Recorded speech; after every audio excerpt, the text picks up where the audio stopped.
Learn how to build a modern full-stack Calendly clone with Google Calendar integration. The course uses Next.js, React, Typescript, Neon, and more.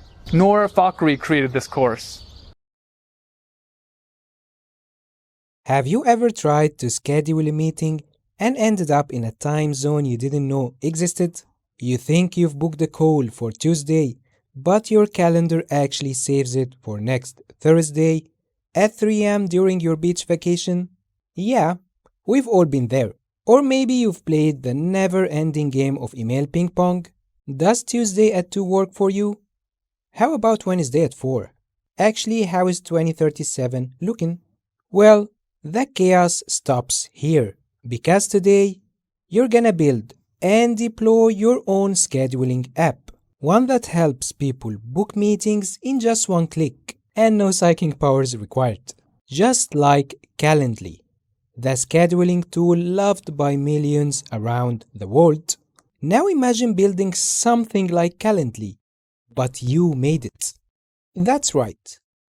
Say hello to Calendra, a full-stack scheduling app built to help people manage their time, create events, and let others book meetings with ease. And yes, nobody will get meeting reminders while they are in REM sleep mode. Hello and welcome to our brand new course. I'm Noor, a software engineer and the lead instructor at Programming Fluency, and I'm super excited to guide you through this journey. In this course, you're gonna build and deploy a Calendly clone using Next.js 15. And here is a quick look on what we are gonna do. Start off strong with a sleek landing page that doesn't scream template from 2010. Set up authentication using Clerk so users can register, log in, and feel like they own the place. Build beautiful nav bars because let's be honest, lost users don't book meetings. Create an events page where users can set up their own events. Build a schedule page so users can define their availability and look very professional. Launch public profile pages so users can share links and let anyone in the world book meetings with them. And finally, we're gonna add Google Calendar integration using Google APIs so meetings actually show up where they should.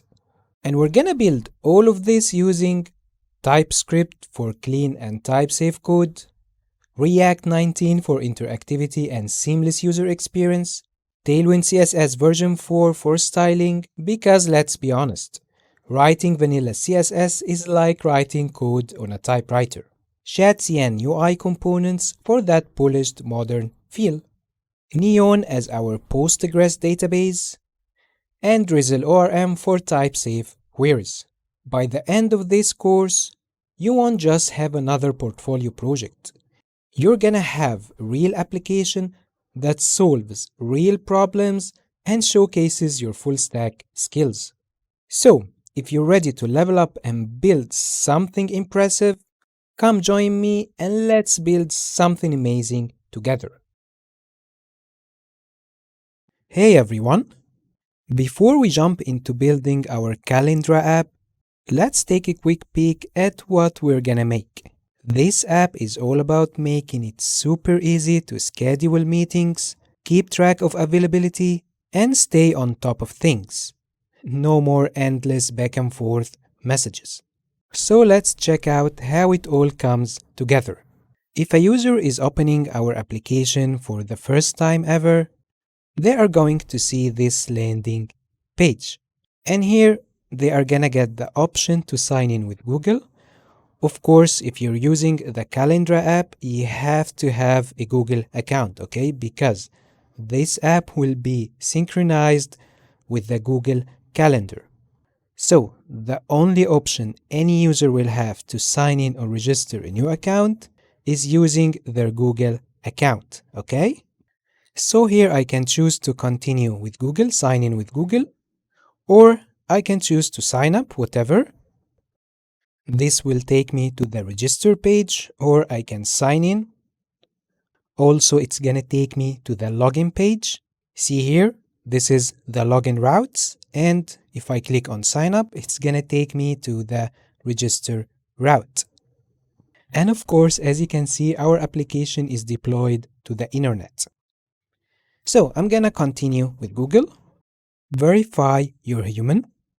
Then after I sign in, I'm gonna be redirected to the events page. Let me go to full screen. Okay, right now I'm viewing the events page. And as you can see, this is the nav bar, the logo. Those are the nav links. We have my events, my schedule, and public profile. And here we have the user button.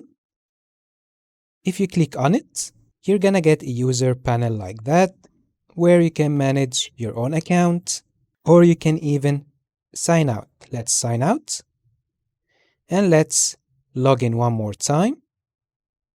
Alright then, now we are in the events page. Of course, we don't have any events yet. So we have to create our first event to get started. But before we do that, let's take a look at the public profile page. Of course, since we don't have any events yet, it's gonna tell me no events available at the moment. So let's go ahead and create our first event. I'm gonna click here on new event. Let's name that event code and coffee chat. And here we can set the duration of the event. For that event, I'm gonna set it for 30 minutes. And here we can type any description we want. Let's say a casual hangout for developers. Let's correct that. Okay. Okay, let's say a casual hangout for developers to talk about code, share ideas, and get feedback on projects. Of course, over coffee. So yeah, this is our first event. And the description is gonna be optional, by the way, and you can set your event to active or not active. Let's set that event to active. And then click save. Of course, you can cancel creating your event from here. And also you can click save to save your event. And there you go. We have our event here on the events page. I can edit the event in any way I want. I can make it not active. I can delete it if I want. Let's delete it. And we are back to not having any events. So right now, let's recreate that event. And let's click save again. Alright then, let's create some other events. Here, for example, I want to set that event to 1 hour paired programming session.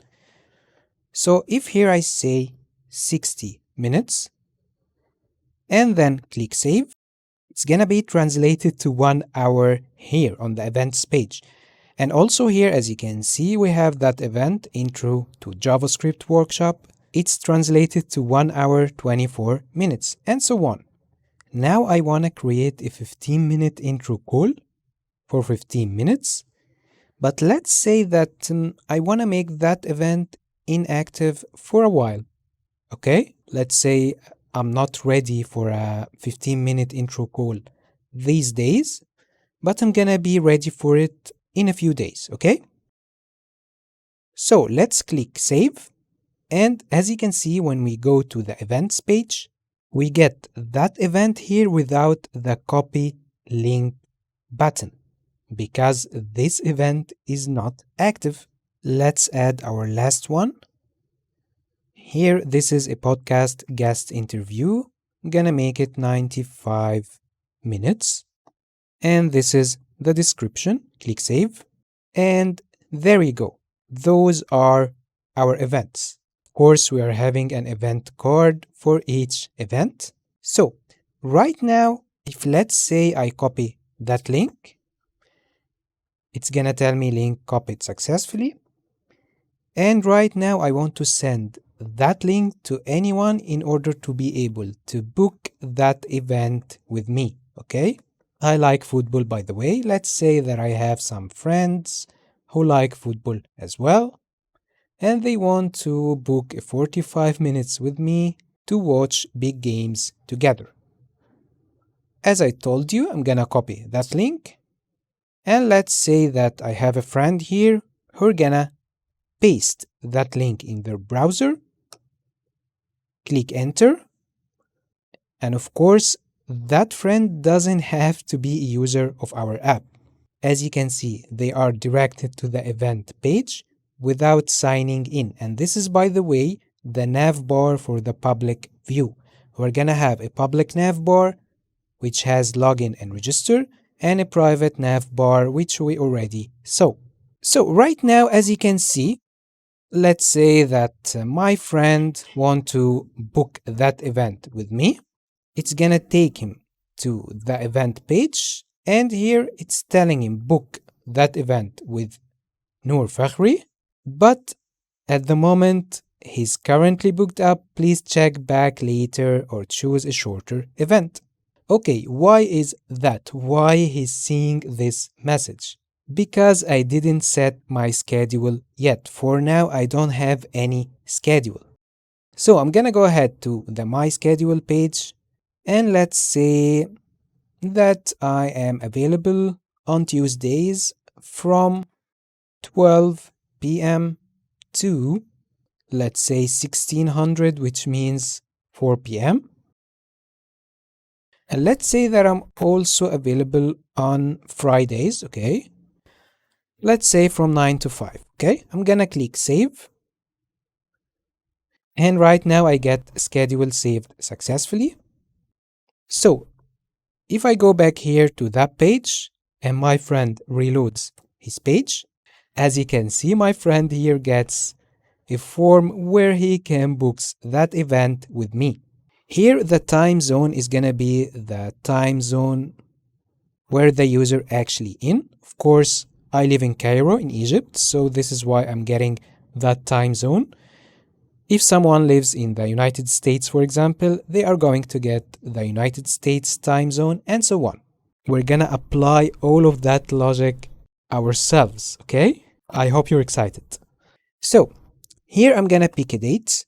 As you can see, only Tuesdays and Fridays are available. And we have that availability up to 1 year, by the way, okay? We're gonna make that availability schedule up to 1 year. So, right now we are in May 2025. We're gonna get availabilities until May 2026, okay? So let's choose that day, Tuesday 20th of May.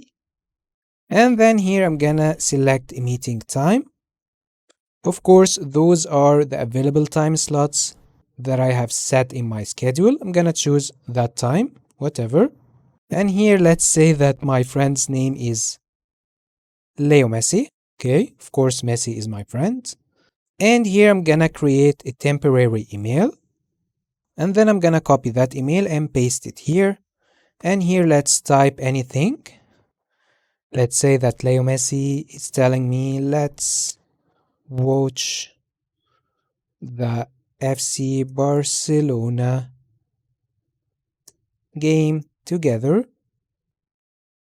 And then Leo Messi is gonna click on book event. He's gonna get that interface, and then he's gonna be redirected to a success page saying successfully booked football match event, whatever, with me. And then we're gonna tell him that he should receive a confirmation email. So let's go back here to our temp mail page. We should receive a confirmation email here. Okay, we're not getting the confirmation email because I'm using a production application and the application is not published yet in the Google APIs. So I'm gonna use the local project. I'm gonna open my old project. By the way, this is the source code for the old project. I'm gonna start the development server. I'm gonna type npm run dev, and I opened localhost 3000 here. This is the local development server. I'm gonna sign in, and I get my events here. So I'm gonna copy the link one more time.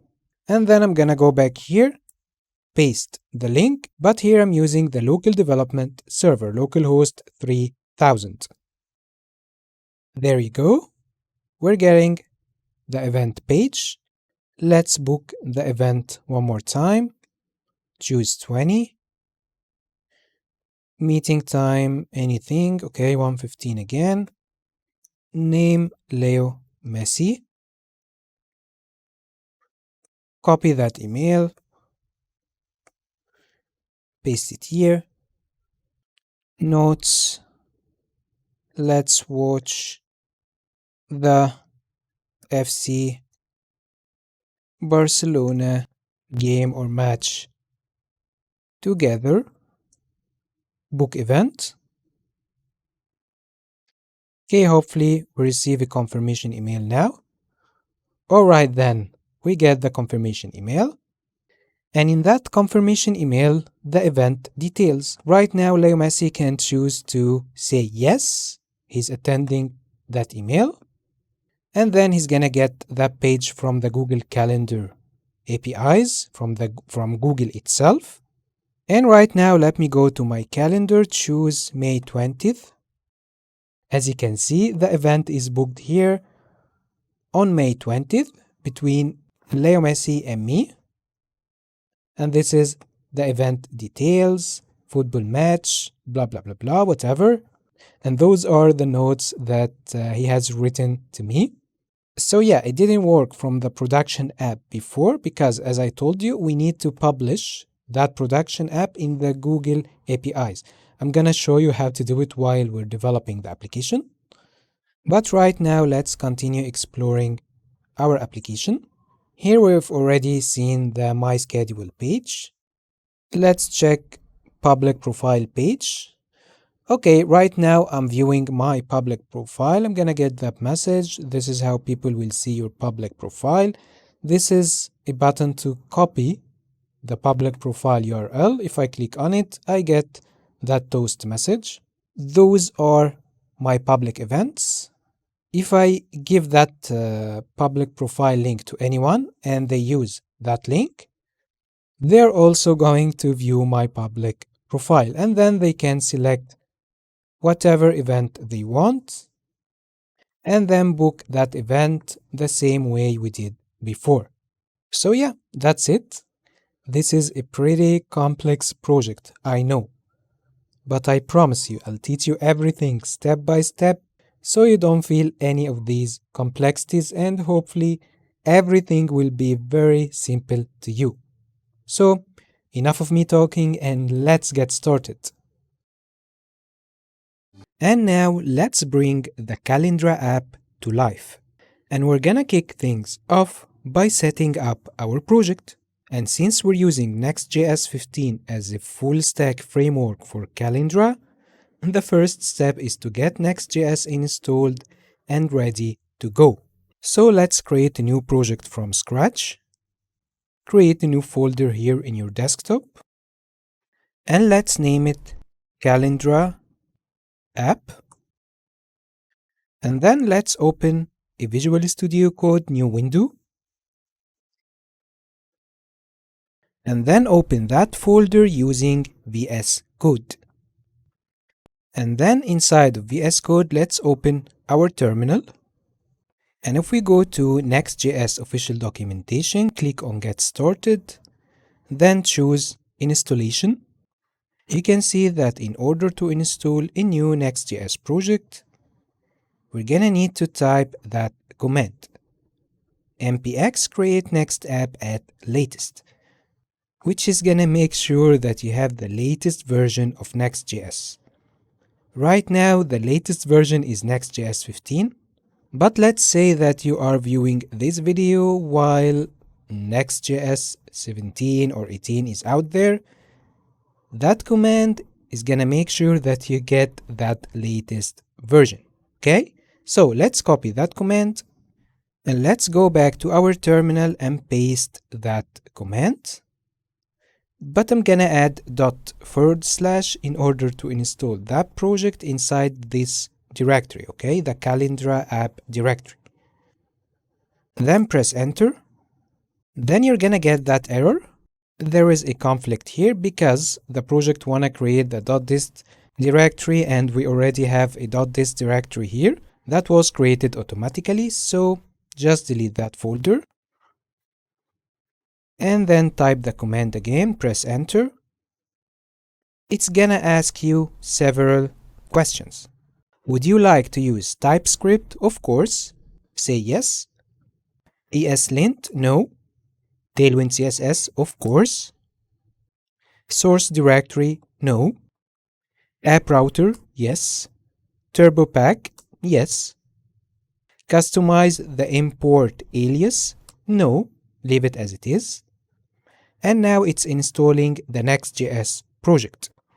Installing dependencies like TypeScript, React, and so on. And there we go, we have our Next.js project. Now let's start the development server by typing npm run dev. Press enter. It's telling me that port 3000 is in use. And this is because we have the development server running here in the old project. Let me close it. And then let's go back here, close the server and run it again. And right now it's running on localhost 3000. So let's open the browser, go to localhost 3000. And this is the Next.js official starter template. Of course, we're gonna change all of that. So let's go here. First of all, let's delete all of these files inside of the public directory. And right now we have an app directory. This is the home page, the page.tsx file. This is the page that we're seeing right now. Let's remove everything from here. And for now, let's type Calendra app. Click save. We get Calendra app here. Let's test if Tailwind CSS is working. I'm gonna add a class name. Let's say font bold. Text, let's say 5x large. Text center. Click save. There you go. Tailwind CSS is working just fine. This is the layout file. It's gonna contain the layout of our application, the global layout of our application. And this is the globals.css file, which is gonna include all the global styles for our application. And of course, this is the Favicon file. We're gonna delete it and we're gonna create our own Favicon later, okay? So now let's go back quickly to our layout file and let's work on our metadata here, which by the way is super important, okay? If you want your application to be properly recognized and indexed by search engines like Google, Bing, and so on. So here in the title, I'm gonna type Calendra. Click save, I should get it here. Okay, while it's reloading, let's remove that description. And I'm gonna add a new description here. Description for search engines like Calendra is a simple and efficient calendar app and so on. And right now the title is reflected here, Calendra. And if I inspect the page, go to head element. Here in the meta, the title is Calendra and this is the description that we wrote here, this one. And now our project is ready and we can start working on our logic right away. Since we are developing a sensitive app like Calendra that will handle users' meetings and schedule, and it will integrate with their Google Calendar, which means we're gonna need access to their Google account, right? In that case, we're gonna need to develop a strong authentication logic that will handle all of this. And actually, we're gonna depend on a very strong service called Clerk. So let's go to the Clerk documentation, go to clerk.com, and then sign in with your account or create a new account if you don't have one. I'm gonna sign in with Google, and there we go. This is the old project, and here I'm gonna create a new application. Let's name it Calendra and choose only to sign in with Google. Okay, that's good. Then click on Create Application. And then let's go to Configure. And then here in the email, phone, username, we just want to add the ability to add a name here. Yeah. This will allow users to set their first and last name. So click Save. And let's go back here to Overview. Then choose Next.js. It's gonna give you a guide on how to use Clerk and install it locally. First of all, we need to install Clerk, so copy that command. And let's go back to our terminal, open a new terminal, and let's paste that command here, press enter. And now Clerk is installed. And now let's go back to the documentation. The second step that we need to do is to set up your Clerk API keys. So copy also these environment variables and put it in your .env file. So let's go here to our project, create a new file and name it .env and paste these variables inside of it, click save. And then step number 3 is to update or create a middleware.ts file. So copy the name of the file from here and let's go back here, create a new file and name it middleware.ts. Then copy all of that code and paste it here. Click save. But here we're gonna need to add some code because we wanna protect the private routes and only allow access to public routes. So how are we going to do that? First of all, we're gonna create a const named isPublicRoute, which is gonna include all of our public routes. And we're gonna use a method named createRouteMatcher, of course, coming from Clerk. And by the way, if you wanna auto-import anything in Visual Studio Code, just highlight the element or the function that you wanna import, and then click on your keyboard on Control and space together. Then it's gonna open a menu for you like that, telling you that this method is nested inside that package at clerk/next.js/server. Choose it and it's gonna auto import it for you. And here, instead of just saying export default Clerk middleware, we're gonna add this code to the Clerk middleware function.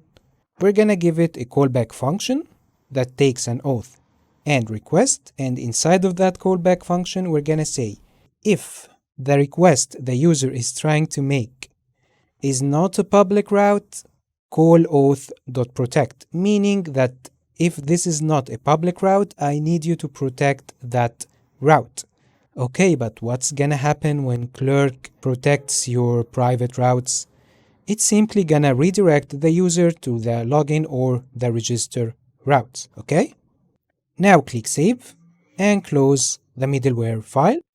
And then here in the .env file, let's add these environment variables. The next public Clerk sign-in URL. This is the sign-in URL /login. And this is the sign-up URL /register. And here in the sign-in force redirect URL, we are redirecting the user after sign-in to the events page. And we're gonna do the same after the user signs up, okay? Now click Save. And finally, our last step is to wrap our whole application in a Clerk provider like that. So copy that and let's go to our global layout and let's wrap everything inside a Clerk provider coming from Clerk Next.js. There we go. Now click Save. And now let's create the auth route. We're gonna create it inside of the app directory in a route group like that. We're gonna create parentheses and say auth. And if you're not familiar with the route groups, it simply prevents the folder name from being included in the route's URL path.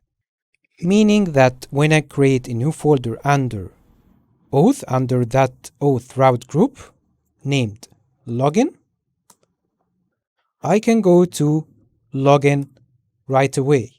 I don't need to type auth here, okay? Next.js is gonna ignore the word auth and use the route /login right away. So here inside of the login folder, we're gonna create another folder and we're gonna catch all routes like that by typing square brackets wrapped inside another square brackets like that, and then type 3 dots like that, and then type login again. And then we're gonna create another route for register.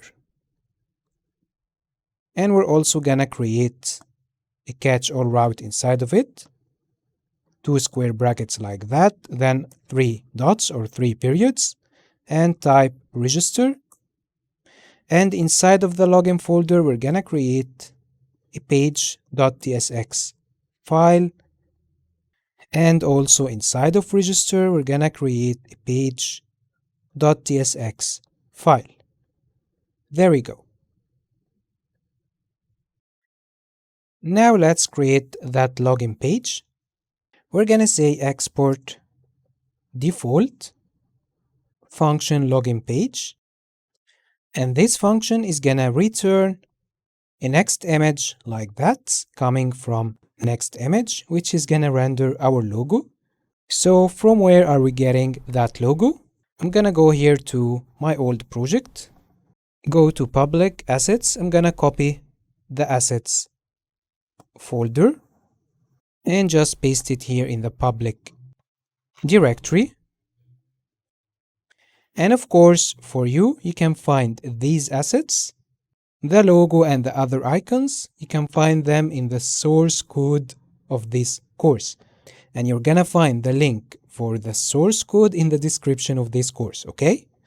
So again, here in the login page, we are rendering the logo in a next image like that. And here we are rendering a sign-in component coming from Clerk. It's a user interface component that will allow users to sign in to their accounts. And this is the styling for the page. Flex call, items center, padding 5, gap 10. And we're gonna give it animate fade in. Let's create that animation. So we're gonna go to our globals.css file. And let's go here and add this animation, which is the animate fade in. Now click save. Let's go back to the login page. Click save as well. And now let's open our application. Go to /login. And look at that. We have our login page. This is the logo. And this is the sign-in component. This is coming from Clerk. And as you can see, there is a fade-in animation when I reload the page. This is coming from the animation that we just created. And let's also add that animation to all of our application, which means that we're gonna go to the global layout file and add that animation, animate fade in. Click save. And now let's go ahead and create the register page. Right now, if I go to register, it's gonna tell me not found, or that error. It's simply because we didn't create that page yet. So let's go to the register page. And by the way, if you want to go to any file in your application in Visual Studio Code, there is a shortcut. You can click Ctrl plus the letter P and then type the name of the file. Like in that case, I did type register and then choose that file. And then here, let's create the register page. We're gonna say export default function register page, which is gonna look exactly like the login page. It's gonna render a next image to display the logo. But here we're gonna render a sign up component, not sign in, also coming from Clerk, and everything else is the same. Now click save and reload the register page. And there we go, we have the register page here. If I click here on sign in, it's gonna take me to the login page. If I click here on sign up, it's gonna take me back to the register page.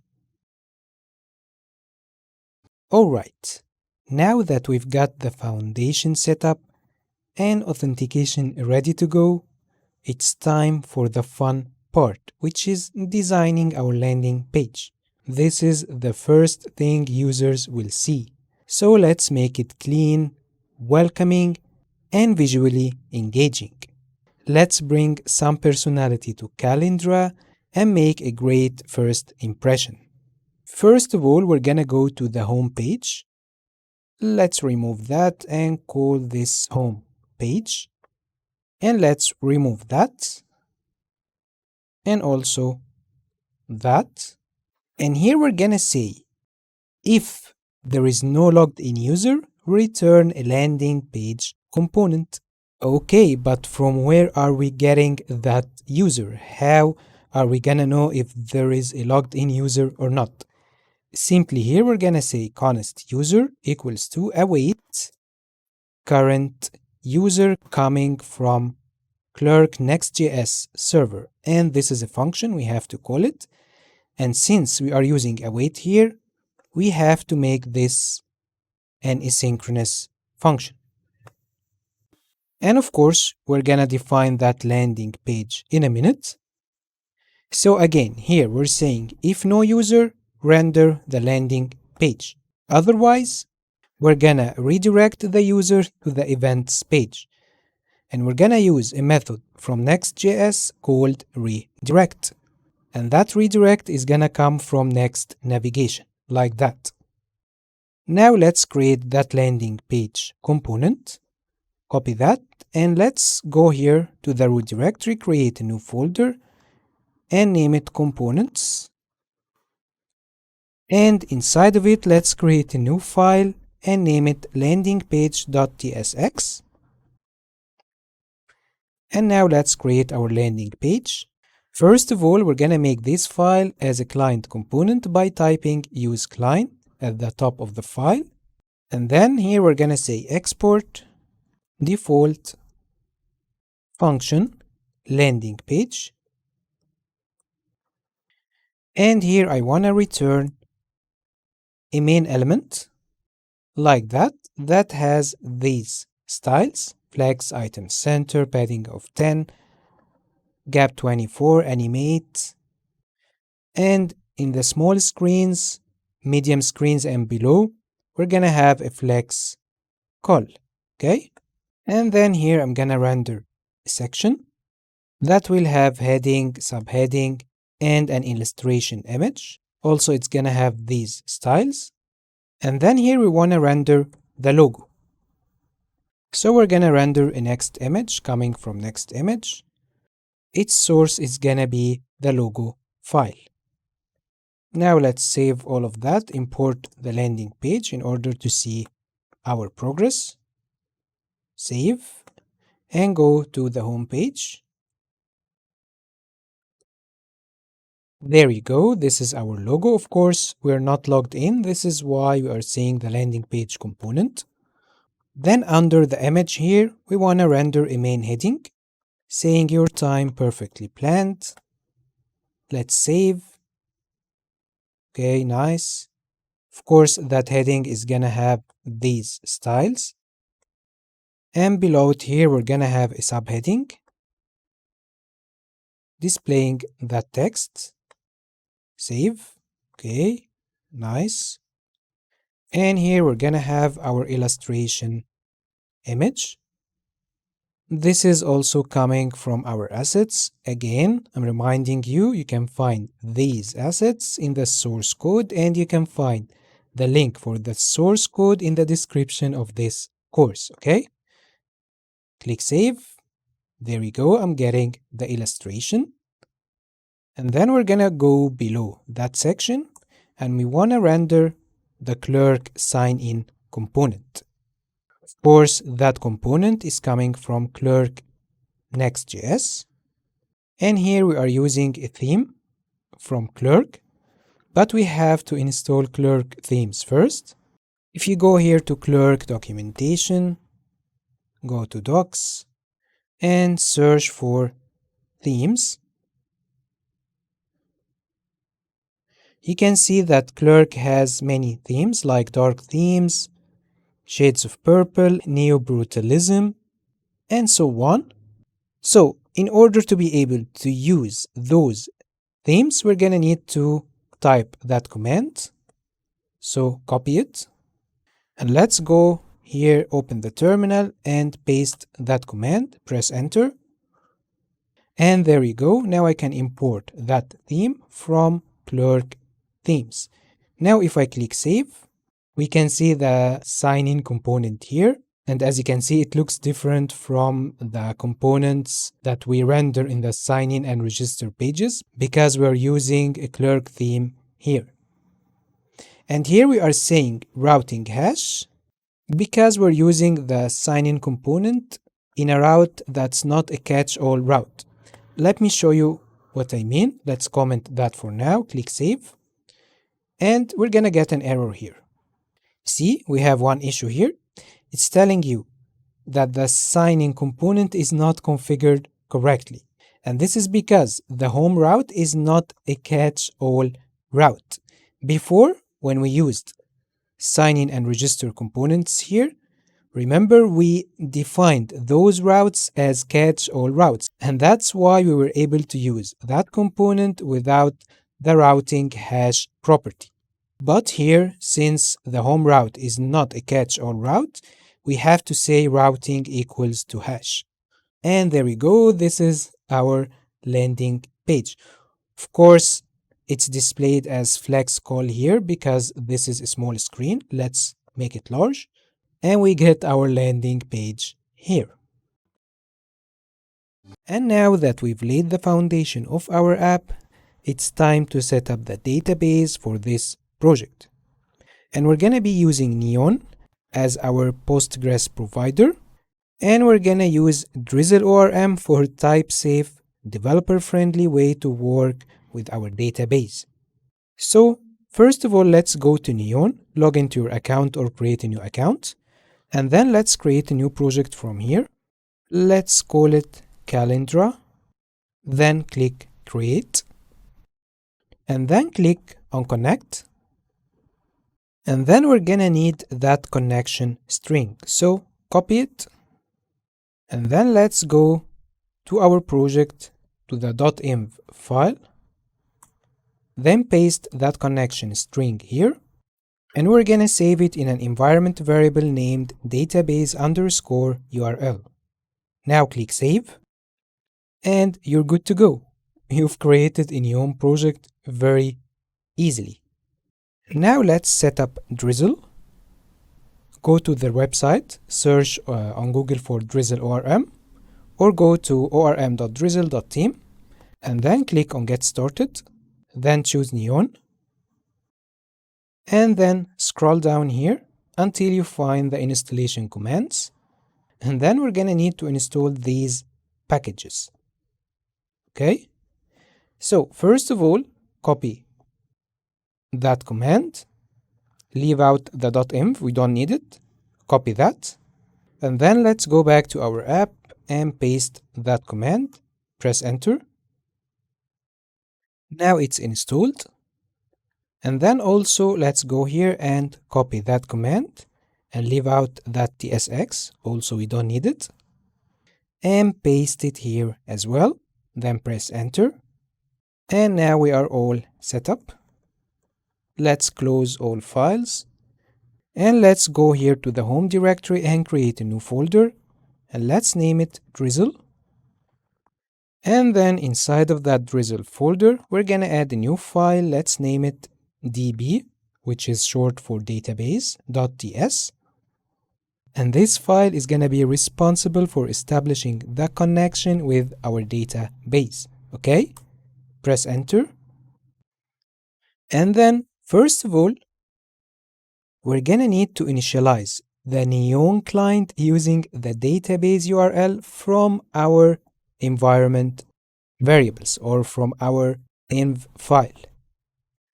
This is why we're gonna say const SQL equals to Neon, and that Neon is gonna come from that package at Neon database /serverless.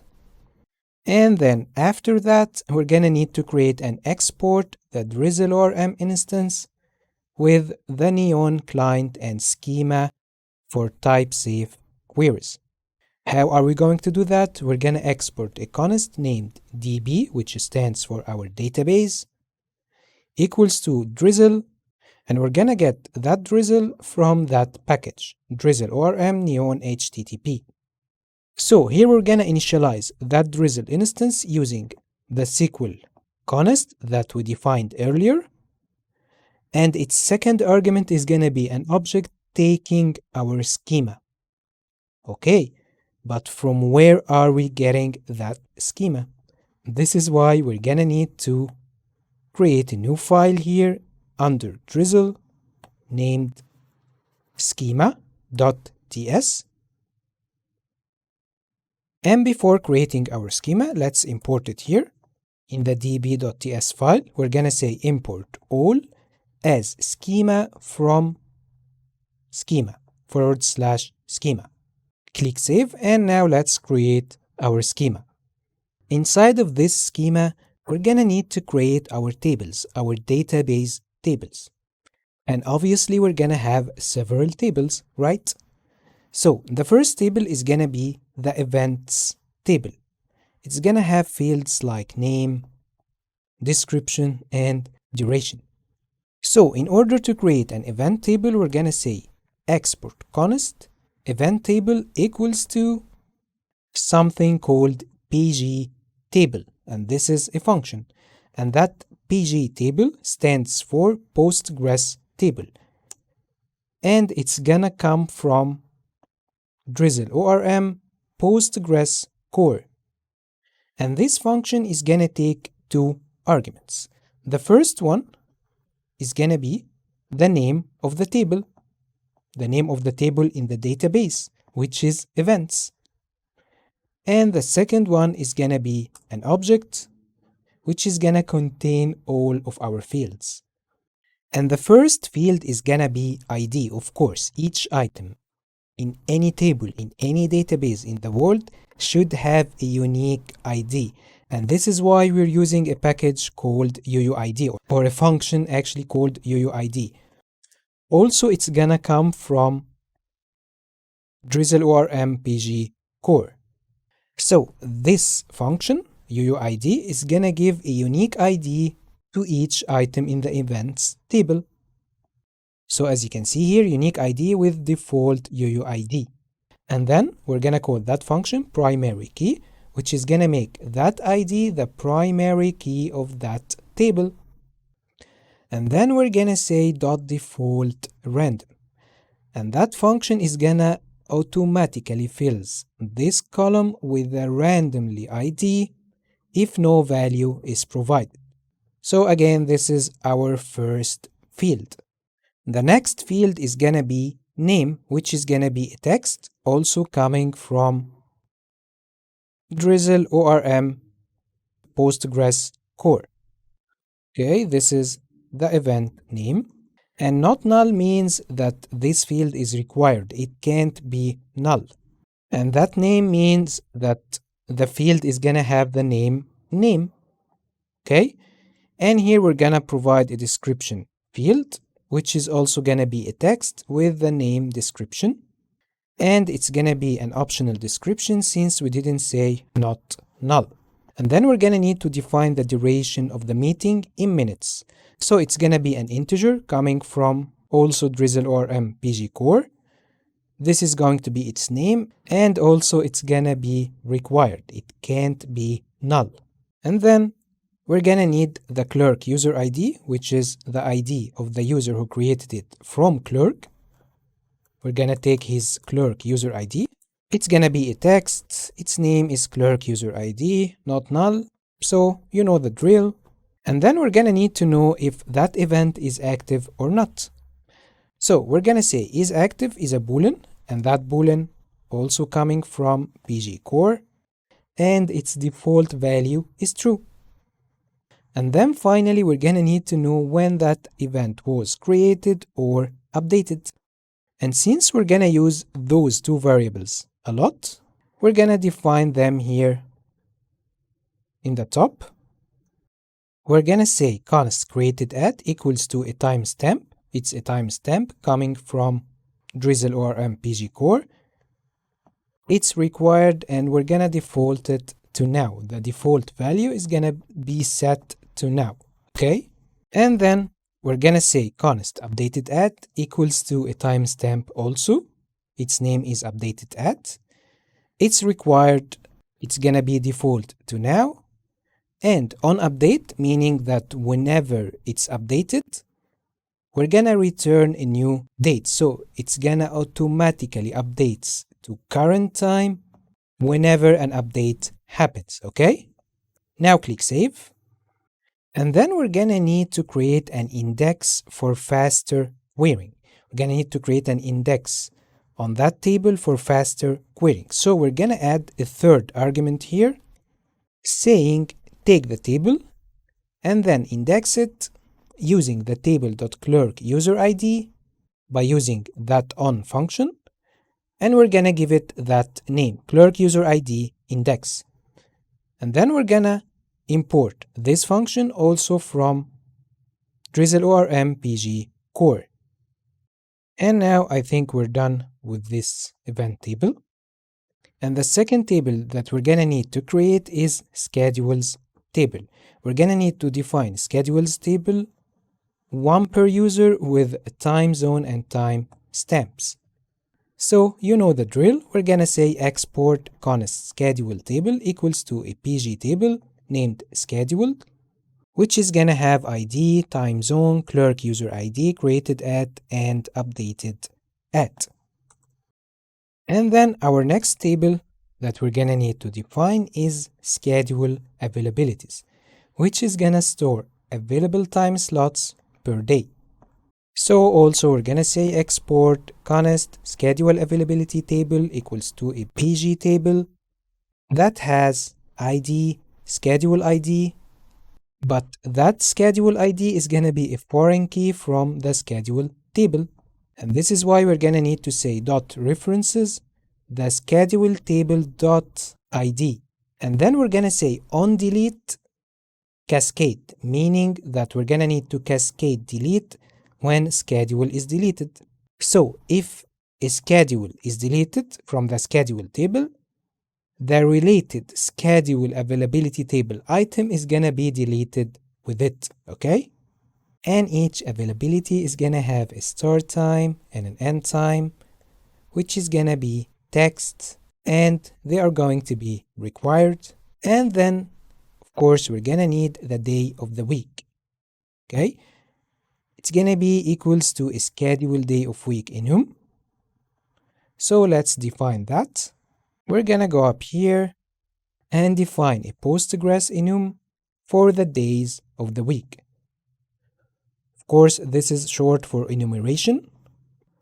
And we're gonna use a function named pg enum coming from PG core, Drizzle ORM PG core, which is gonna have the name day. And here inside of the table, we're gonna name it that day of the week. We're gonna name it day of week. But the enum itself is gonna have the name day. And we're gonna get these values for that enum from a const or a variable named days of week. But from where are we getting that const? Actually, we're gonna create a folder here named constants. and inside of it we're gonna create a new file named index.ts, and here we're gonna say export const days of week in order, and then we're gonna provide an array that contains each day of the week, and we're gonna export it as const, meaning that each value of these values is gonna be a constant itself. Save it, close that file, and now let's import it. So again, here we're creating an enum in our Postgres database that has the name day, which only accepts values from that days of week in order. Okay? So it can only take values from this array. It's like telling my database create an enum type called day that only have one of those values. And now if we go back to the schedule table and take a look at it, you can imagine that each schedule table can have many availabilities, right? And this is called a relation. In the world of databases, this is called a relation. And this is why we're gonna need to create a relation between these two tables. So let's go here below the schedule table and create that relation. We're gonna define a relationship for the schedule table in which a schedule has many availabilities. So we're gonna say export const schedule relations equals to relations. This is a function coming from Drizzle ORM, which is gonna create a relation between the schedule table and the schedule availability table, and that relation is gonna have the name availabilities, and of course it's a one-to-many relationship, and this is why we're saying here many, and here also we're gonna call the many function. So in short, this creates a one-to-many relationship between the schedule table and the availabilities table. But is this the only relation that we're gonna need to create? Actually, no. We're gonna go down here and create the reverse relationship in which each availability belongs to one schedule. And here the fields are gonna be schedule availability table.schedule ID, which is gonna reference the schedule table.id, which is the foreign key. So to sum up, this schedule relations will create a relation between a schedule and the schedule availability table in which each schedule can have many availabilities. And this schedule availability relations sets up a reverse relation where we can go from a time slot back to the full schedule it belongs to. I hope it's clear by now. Now we're done with our schema, click Save. And finally, we're gonna need to go to the package.json file and then go to the scripts and add those three scripts. db generate, which is gonna generate our schema, and then db migrate, which is gonna migrate our schema, and then that db studio is gonna open an interface to view our database. But before we run these commands, we have one final thing to do, which is to create a Drizzle config file. So let's go to the home directory, create a new file, and name it drizzle.config.ts. And then let's add this code to it.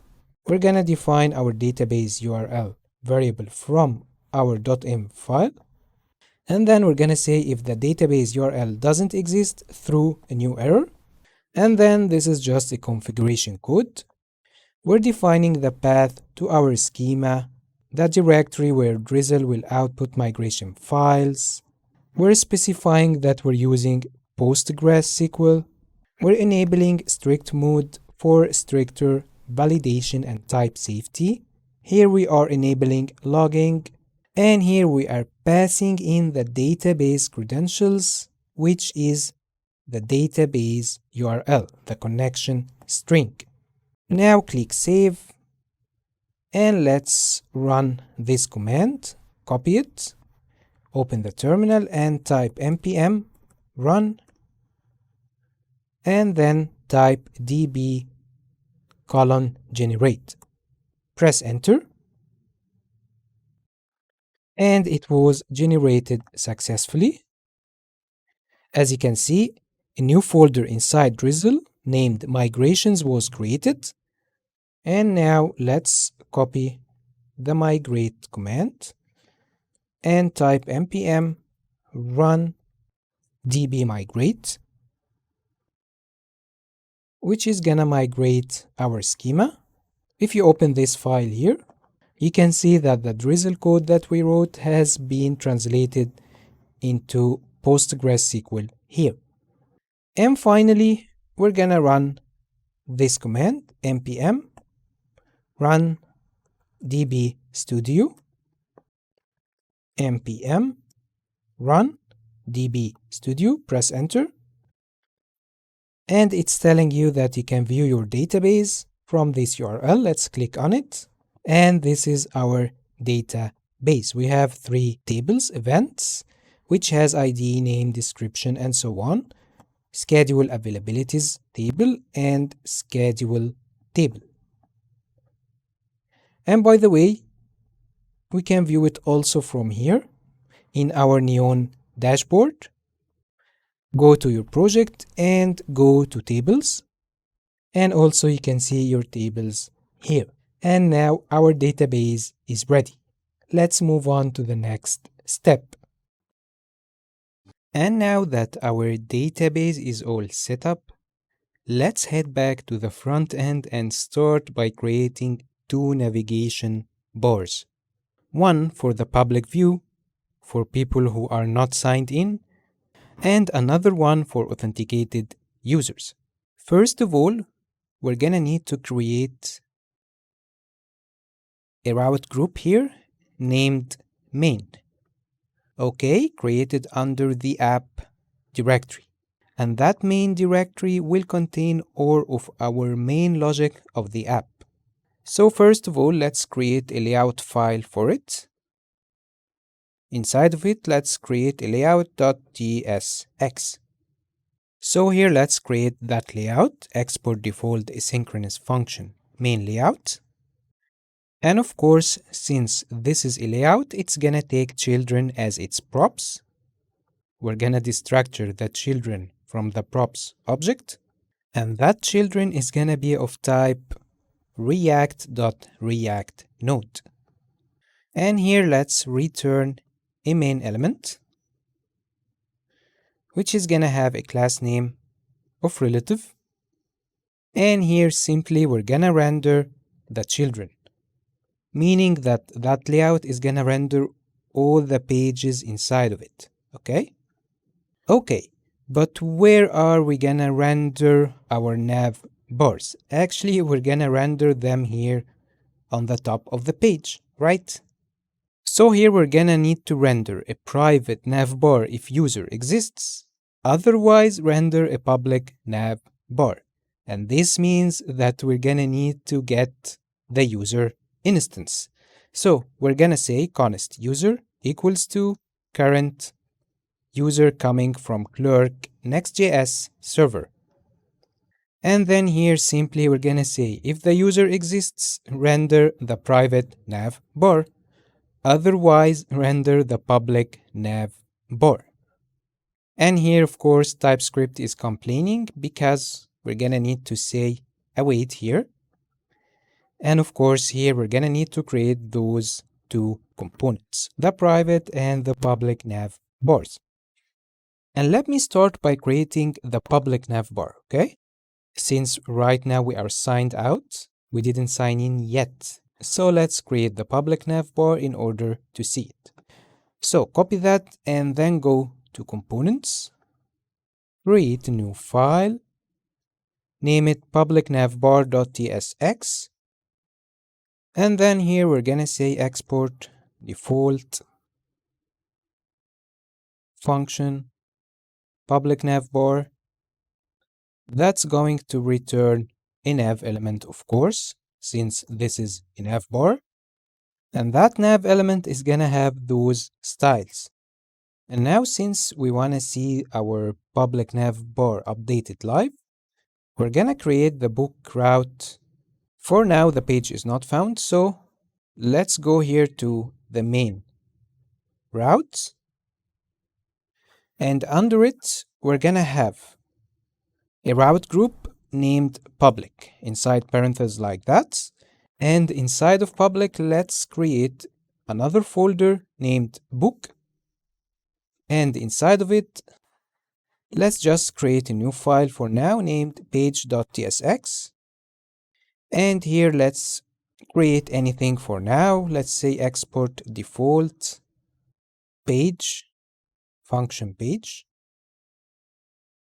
That's going to return h1 saying book page.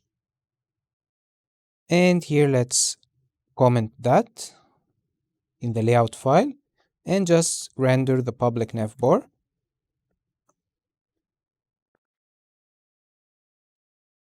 Import it.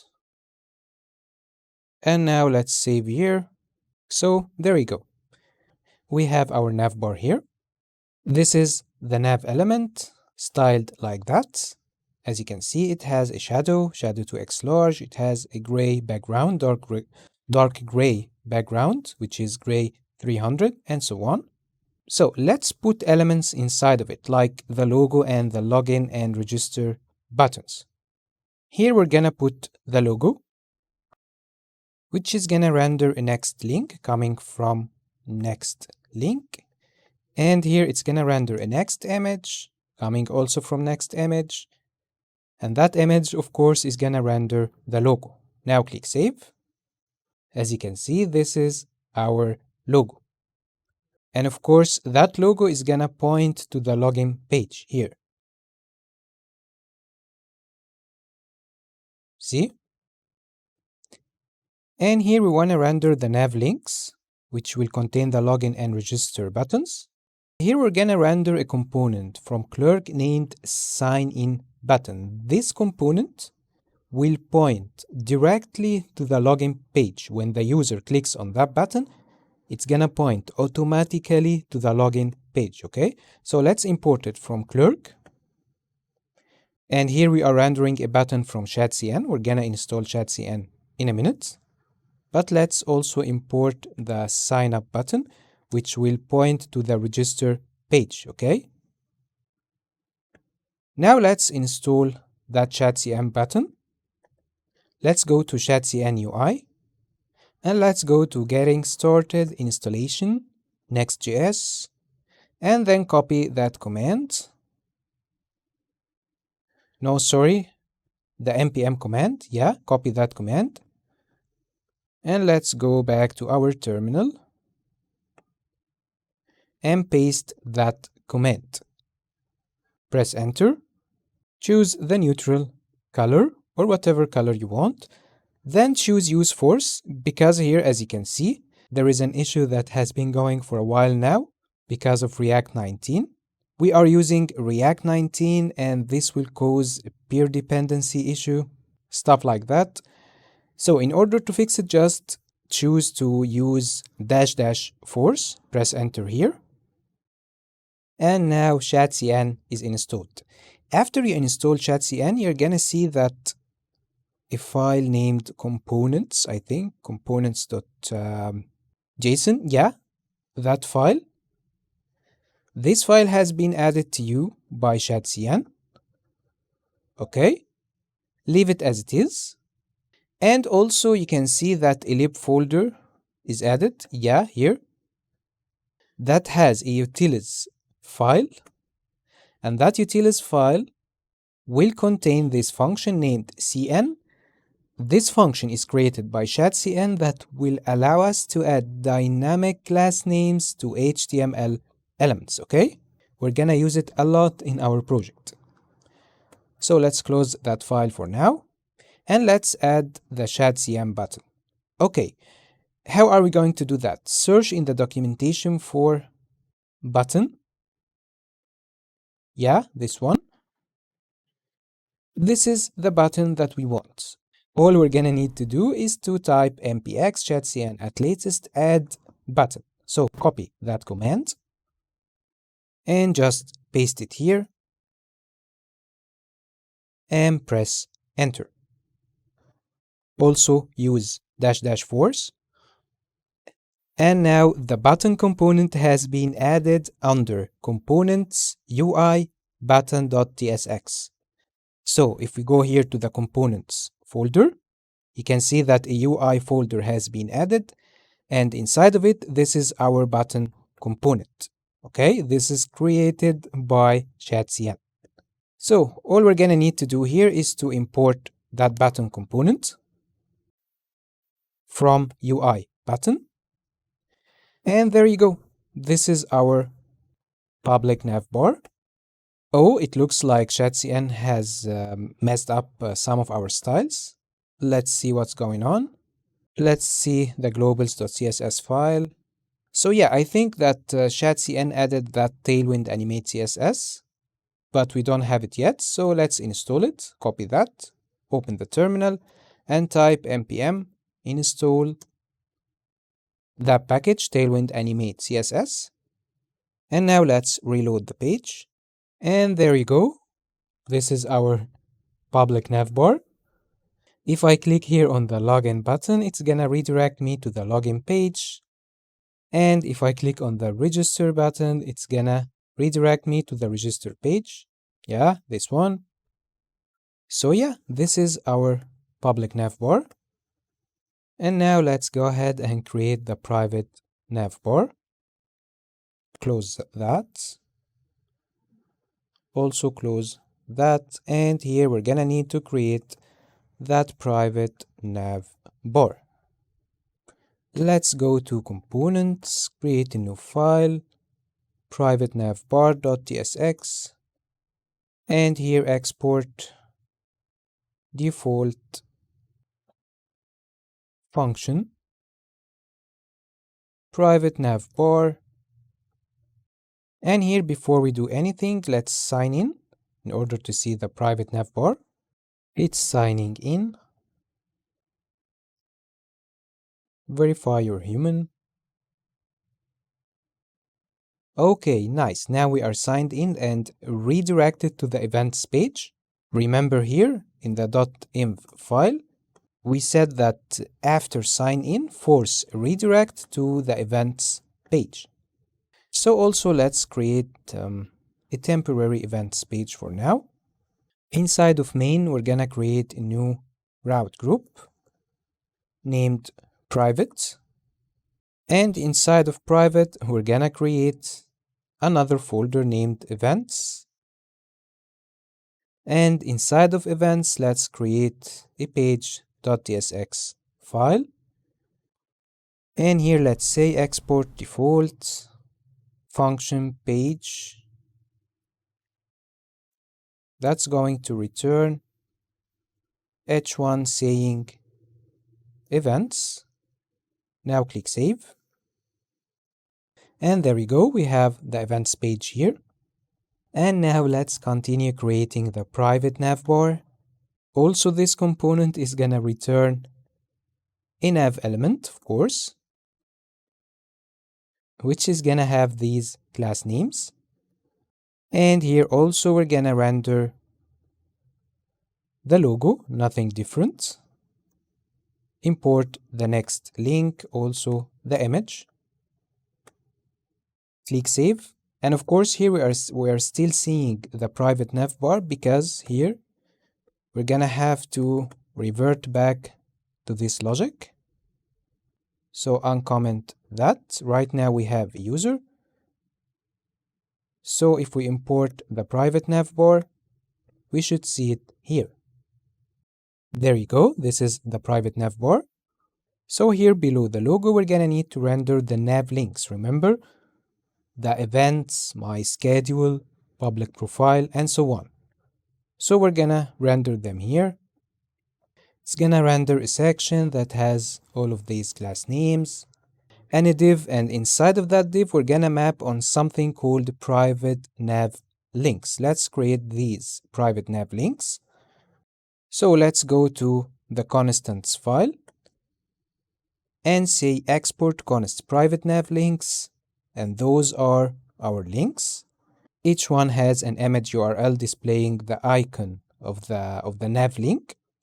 This is the route and this is the label that we're gonna see here. So save that and let's import that here from constants. And here we are checking if the nav link item is active or not, meaning that if the user is displaying my events page, for example, we want to display the my events nav link differently. If they are displaying my schedule, we want to also style the my schedule link differently, and so on.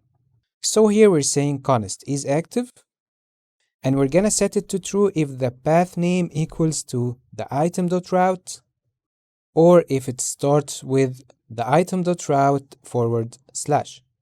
So in that case, the item.route here is events, and the path name is events.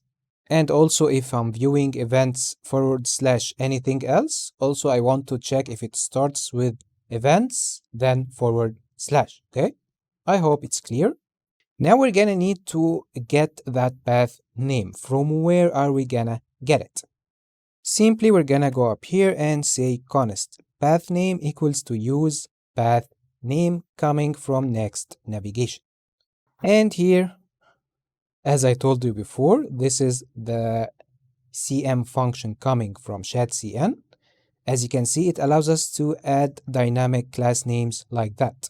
If any link item is active, style it differently like that. Give it like a slightly blue background, a rounded 3x large, and so on.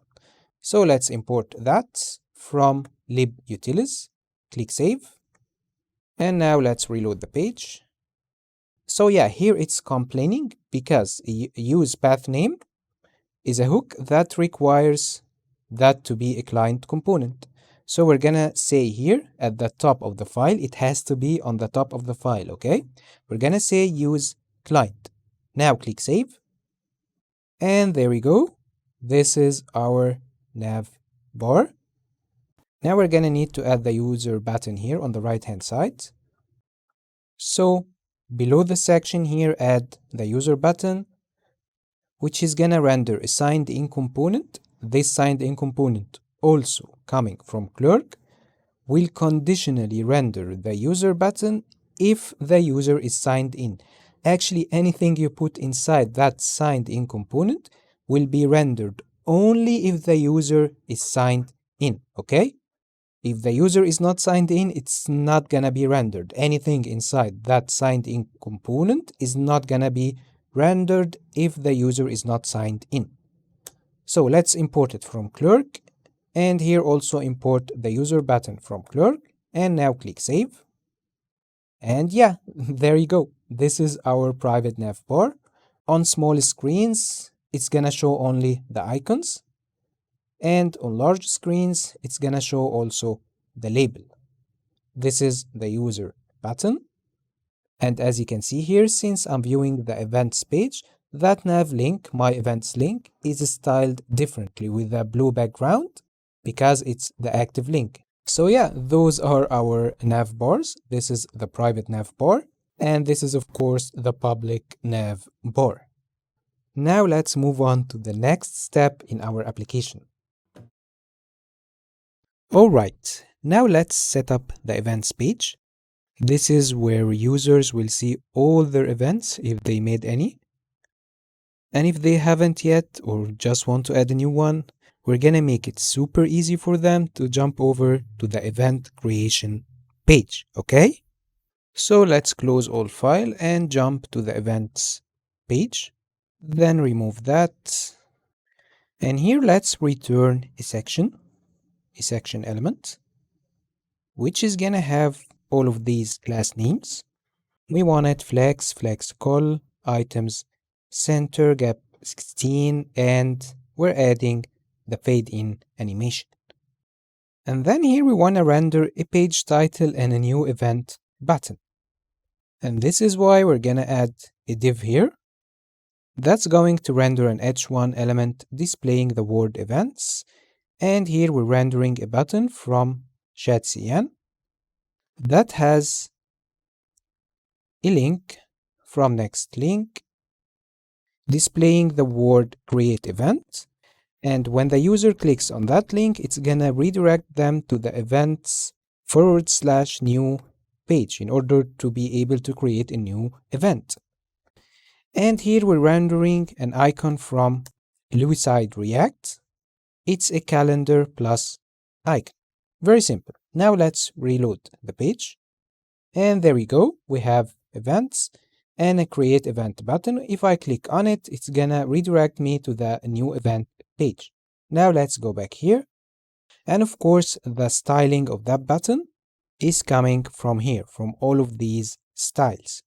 And if you're wondering what is this as child, it's simply going to render all of this as a link right away, meaning that it's not gonna render a button, then a link like that inside of it. No, when you say as child, it's gonna neglect that button and it's going to render a link or an A element, which is a link, right away. Okay? And if you want, I can leave comments for you here explaining this. Okay, then. Here I left a comment for you saying that without the as child, the button would render like this. Button and an A link inside of it. With the as child, it's gonna render as an A link right away. It's not gonna render a button like that. And we typically use this if we want another element like a link to look and behave like a button without breaking the HTML semantics. Okay? Now let's save and move on to the next step.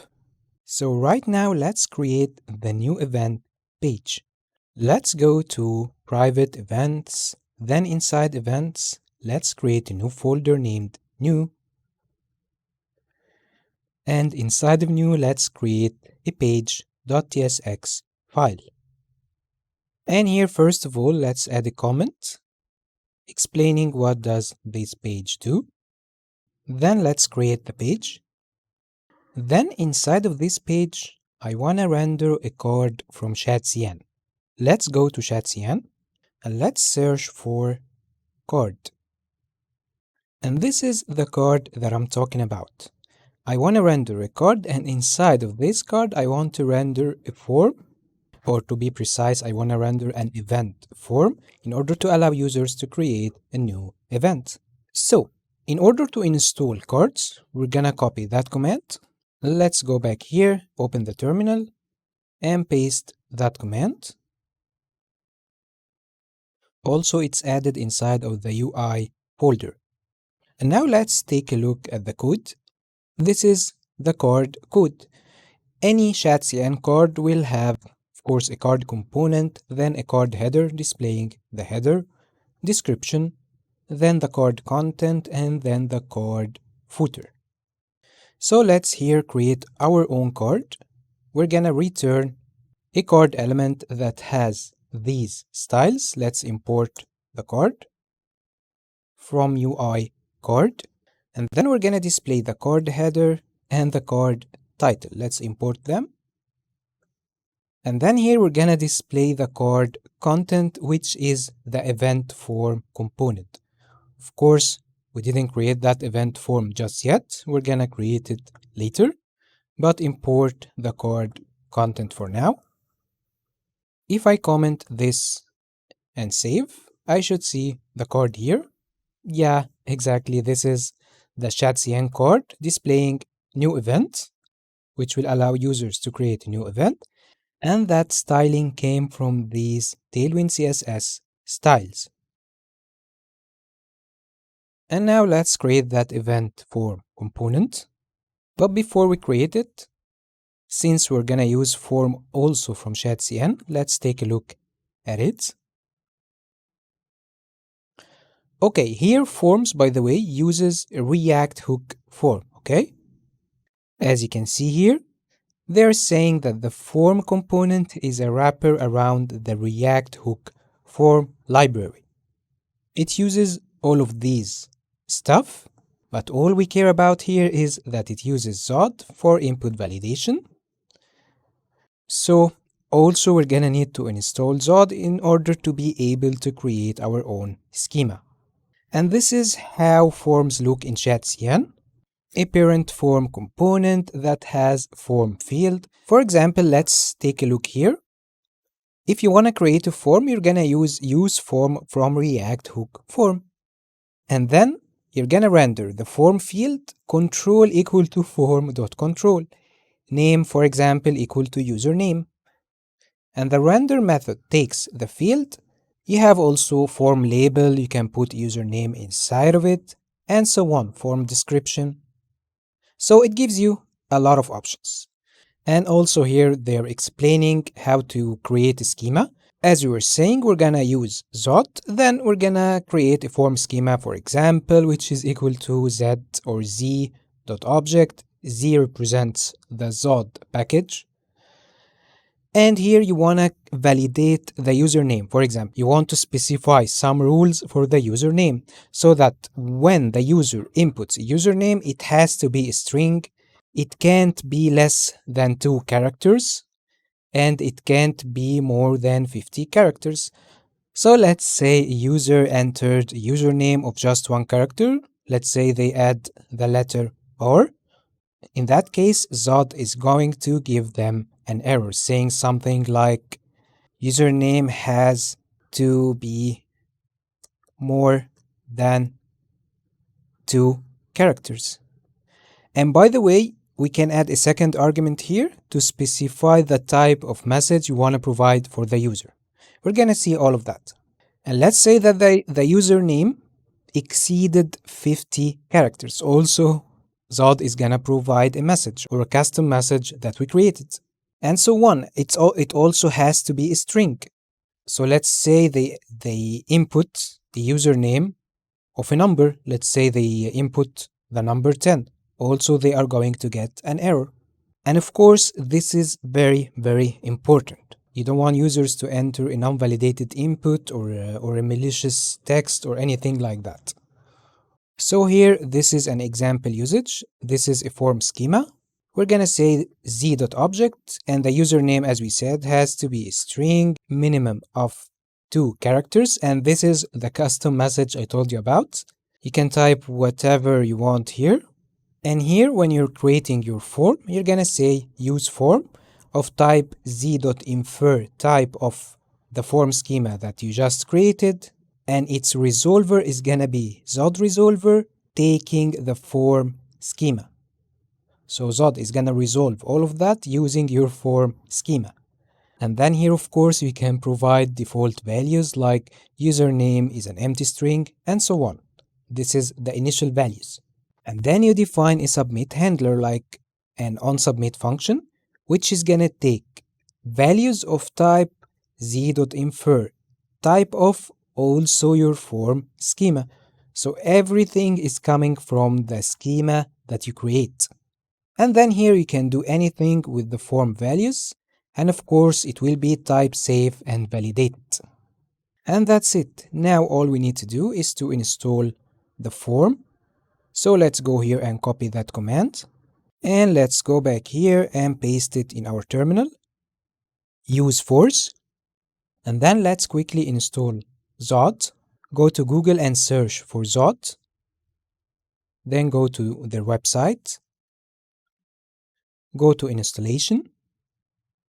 And then from npm, type that command.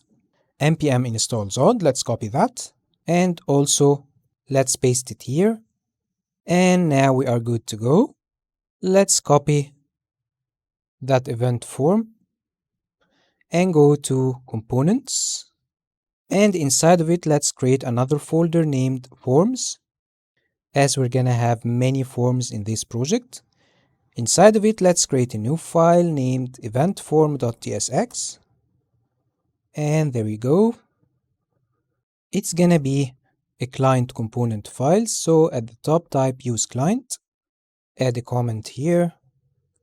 And let's here create the component. It's a component to handle creating, editing, and deleting an event. Of course, we're gonna say export default function event form. And since this component is gonna be used for either creating, editing, or deleting an event, it can take an event, right? If we are creating a new event, it's not gonna take an event. But if we are updating or editing an event or even deleting an event, in that case, it's gonna need the event that it's going to edit, right? So this means that that event has to be optional. And this is why we're gonna say that that event is gonna be of type event, but it's gonna be optional. That question mark indicates that that event is gonna be optional. And it's gonna take an ID of type string, name of type string, description, which is optional, also of type string, duration in minutes of type number, and is active of type boolean. And then our next step is to create a form, like we saw exactly in the Shadcyan documentation. So here we're gonna say const form equals to, and then we're gonna say use form coming from React hook form, z from Zod. Here it's gonna import z from Zod, and then infer the type from the type of event form schema. So we're gonna have to create that, but now let's call the use form function. And right now let's go here and create a new folder in the home directory named schema. And inside of it, let's create a file named event.ts, or let's say events. This is where we're gonna create our event schema. So we're gonna say export const event form schema equals to z.object, and that z also coming from Zod. And that object is gonna take an object as its argument. And inside of here, we're gonna define all of our schema values. Like for example, the name must be a string, minimum of 1 character. And here we're just providing this message saying required. And this is the description, which is optional. And here is active, which is a boolean. And here the duration in minutes has to be a number. And we're gonna convert that number. Coerce means convert. So the duration in minutes will be converted to a number. And it has to be an integer, positive, and we're providing that message that it has to be greater than 0. And it has to be equal to 720 minutes, which is equal to 12 hours. Okay? This is our event schema. Let's go back here and import it. There we go. And here the use form also takes an object. And remember, it has to take a resolver, which is equal to Zod resolver. And that Zod resolver is gonna come from hook form Zod resolvers here. And of course, it's gonna validate with our event form schema. And here we're gonna need to provide default values. And we're gonna have to say that in case we have an event, get those default values from that event. And if we don't have an event, we have to provide default values. So how are we going to do that? We're gonna say if we have an event, here by providing that question mark, if we have an event, take everything from the event. This is a spread operator, meaning that we are copying everything from the event. Otherwise, we're gonna provide our own default values. This is why we wrote a colon here. So this is a ternary operator. We're saying if the event exists, take the default values from that event. Otherwise, take it from that object, which is our own default values. Is active is true, duration in minutes is gonna be 30 by default, description, empty string, and the name also is an empty string. And now we're gonna need to render the actual form, right? So we're gonna say return. And here we're gonna render the form from ChatCN. And that form is gonna take everything from the form instance that we just created. And in here, we're gonna render our actual form displaying a normal HTML form. Don't worry, we're gonna explain all of that. Here on submit, we're gonna execute the onSubmit function that we're gonna create later. And here we are showing a root error if there are any errors, meaning that if there are any errors at the form, just show them here. And here we are rendering the form field that we saw before in the ChatCN documentation. Let's import it. Its control is gonna come from the form.control.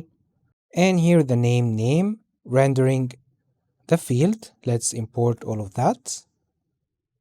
Here we are typing in the label event name, and here a form control, and here we're gonna display an input also coming from ChatCN that's going to take everything from the field in order to input the event name from the user. So let's install that. I'm gonna open the terminal and type npx ChatCN at latest add input. There you go. Now we can import it from UI input. This is the form description. And this is the form message. And this is going to be the duration field. Also the same concept. And here we're gonna need to install a text area for the optional description field. So open the terminal and add text area. Then import it. And here we want to render the toggle for active status. Remember, active is active. And here we're gonna need a switch for that. Let's take a look at that switch. Let's go here to ChatCN and search for switch. And this is the switch that I'm talking about. We're gonna copy that command, open the terminal and paste it here. Use force. Then let's import it. Of course, its checked value is gonna come from the field.value, and unchecked change is gonna be equal to field.onChange. And here are the buttons section, the delete, cancel, and save buttons. Here we're gonna use alert dialog from ChatCN. Let's take a look at it. Okay, alert dialog.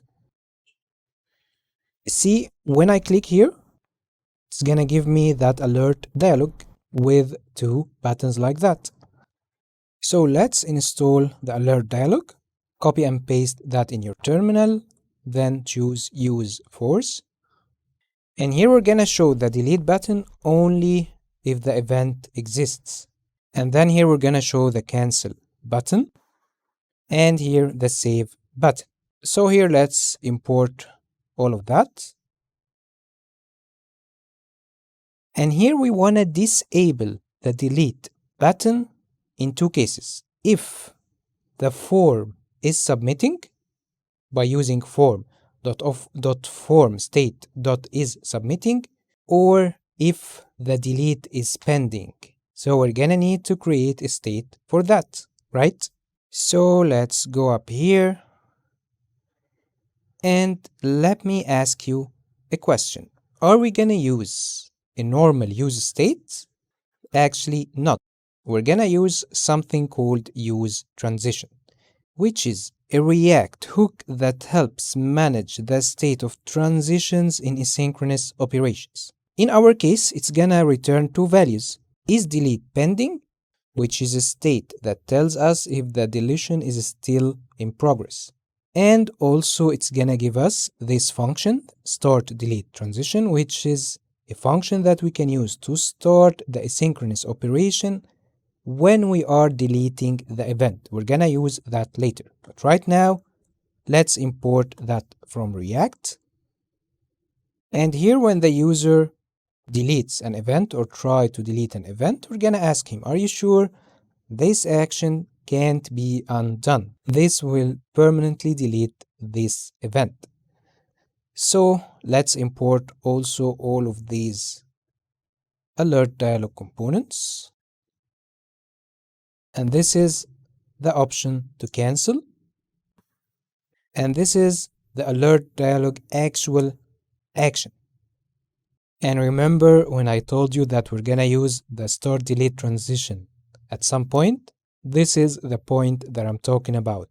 On click here, when we click or when the user clicks on the delete button, we're gonna start the delete transition, which is gonna take an asynchronous callback function, and inside of that function, we're gonna call a delete event function. Of course, we're gonna define this function later, but for now, let's continue. And here, if the user cancel creating an event, we're gonna redirect them to the events page. And here also, the save button is gonna be disabled if the form is submitting or is delete pending, because we don't want a user submitting and deleting an event at the same time, okay? And now let's go ahead and create that onSubmit function. So let's go up here and type async function on submit. And of course, this function is gonna handle form submission.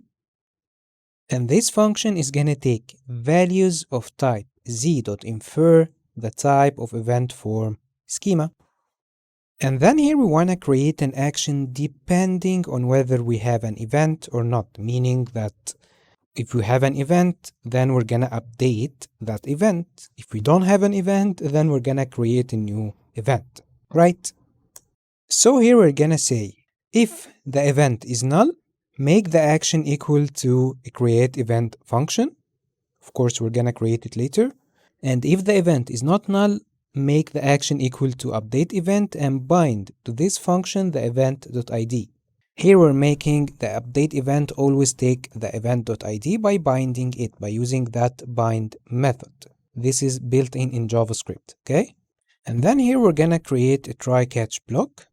And here we're gonna say in case of any error, form.setError as a root error. And then the message of the error is gonna be there was an error saving your event, and then we're gonna display the error.message. So here we're gonna have to take an error, let's say of type any, and here simply we're gonna say await action. Of course, since the action is always gonna be a function, either it's gonna be a create event or update event, so we're gonna have to call it here using the values. All right then. I think now we have a bunch of functions that we have to create. So first, let's create that create event function. And those are going to be server actions, okay? And if you're not familiar with the server actions in Next.js, they're like tasks your server does when you ask it to. Kind of like sending a request to a restaurant for a specific dish. Imagine you're ordering food, you tell the waiter what you want. In that case, it's gonna be create, update, or delete something.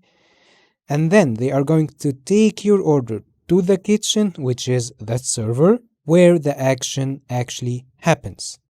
This is the cooking phase, you know? And once the dish is ready, the waiter brings it back to you. For example, if you want to delete an event from your calendar app, the server action tells the server to remove that event from the database, and once done, it sends back a confirmation that the event was deleted. And this way, Next.js made creating a server functions or server actions really easy, because you don't have to create a server or install a server or anything like that. As you can see, we are not using Express server or anything like that. All we're gonna need to do is to go here and let's create a folder here named server. And then inside of it, we're gonna create another folder named actions. And then inside of actions, we're gonna create a new file, which is the events action or actions, We're gonna call it events.ts, and this file will hold all of our events actions. And the first thing that you need to do here is to say use server. This is very important, by the way, okay? You have to write this at the top of the file to indicate to Next.js that this is a server file. I'm gonna add a comment here for you. As you can see, this is required for Next.js app router, okay? And then let's create the function which is gonna create a new event, which is actually the create event action. So we're gonna say export asynchronous function, create event, and this function is gonna take something called unsaved data, and we're gonna infer that data, that unsaved data. As you can see, this is raw event data, okay? We're gonna infer that data using the event form schema. So we're gonna import that z from Zot, and also we're gonna import our event form schema. And this function is gonna return a promise, just a promise. It's gonna resolve to void. Void means nothing. But since this is an asynchronous function, it's gonna return a promise. And then inside of this function, we have to kind of filter that unsaved data. This is why we called it unsaved data. So first of all, we're gonna open a try catch block here, catch error of type any, and here in case of any error, we're just gonna throw a new error. And here, as we said, we wanna validate these data. Remember, we were taking values to that create event function here. We are calling the create event function here in the action with the values, so we wanna validate them. So we're gonna say event form schema.save parse the unsaved data. So basically here we're considering these as unsaved data, and here we are safe parsing them to make sure that we are kind of filtering these data, okay? And we are using our form schema, event form schema, to do that. And of course, in case of success, we're gonna destructure the success and the actual data from the returned data. And here we're gonna say, in case there is no success, just throw an error. Also, if I don't have user ID, throw an error. So here we have to take the user ID. And this is why here we're gonna destructure the user ID from a function called auth coming from Clerk in order to authenticate the user. So in case we don't have a user ID or we don't have a success from here, just throw an error. Otherwise, continue with the function. Okay, but what do we wanna do here? Actually, we wanna insert the validated event data into our database, right? And we wanna link them to the authenticated user. So basically, we wanna tell our database, hey, just take that event data related to that user and put them in your database or in your events table. So we're gonna say db, which is the database. Let's import it from Drizzle. We're gonna say db.insert to the event table.values. Let's also import the event table. We are telling our database to insert to the event table.values that data and tie to the user ID, to the Clerk user ID. Here we are taking all the data, putting them in the event table, and we are linking these data to the authenticated user. We have a Clerk user ID inside of our event table. So we are linking that user ID, this one, with our data, okay? Okay, nice, but are we finished yet? Actually, we have one more step to do. Here we're gonna say, finally, after you finish everything, I want you to revalidate the event's path and then redirect the user to that path, which is /events. Here we are revalidating that path to ensure that the page fetches fresh data after the database operation. So when the user inserts new data to his events table and then get redirected to the events page, we want to show them fresh data. Okay, from where this function is coming from, it's coming from next/cache. And this redirect is coming from Next navigation. And that is it. Now we have created the create event action. Let's now create this action, update event. So let's go back here to the events actions file. And we're gonna create the update event function. It's also gonna take unsaved data and returns a promise that resolves to void. But here we're gonna have to take an ID, which is a string, because we're updating an event, an existing event. So this function needs to know the ID of the event it's gonna update, right? And then inside of this function, also we're gonna create a try catch block.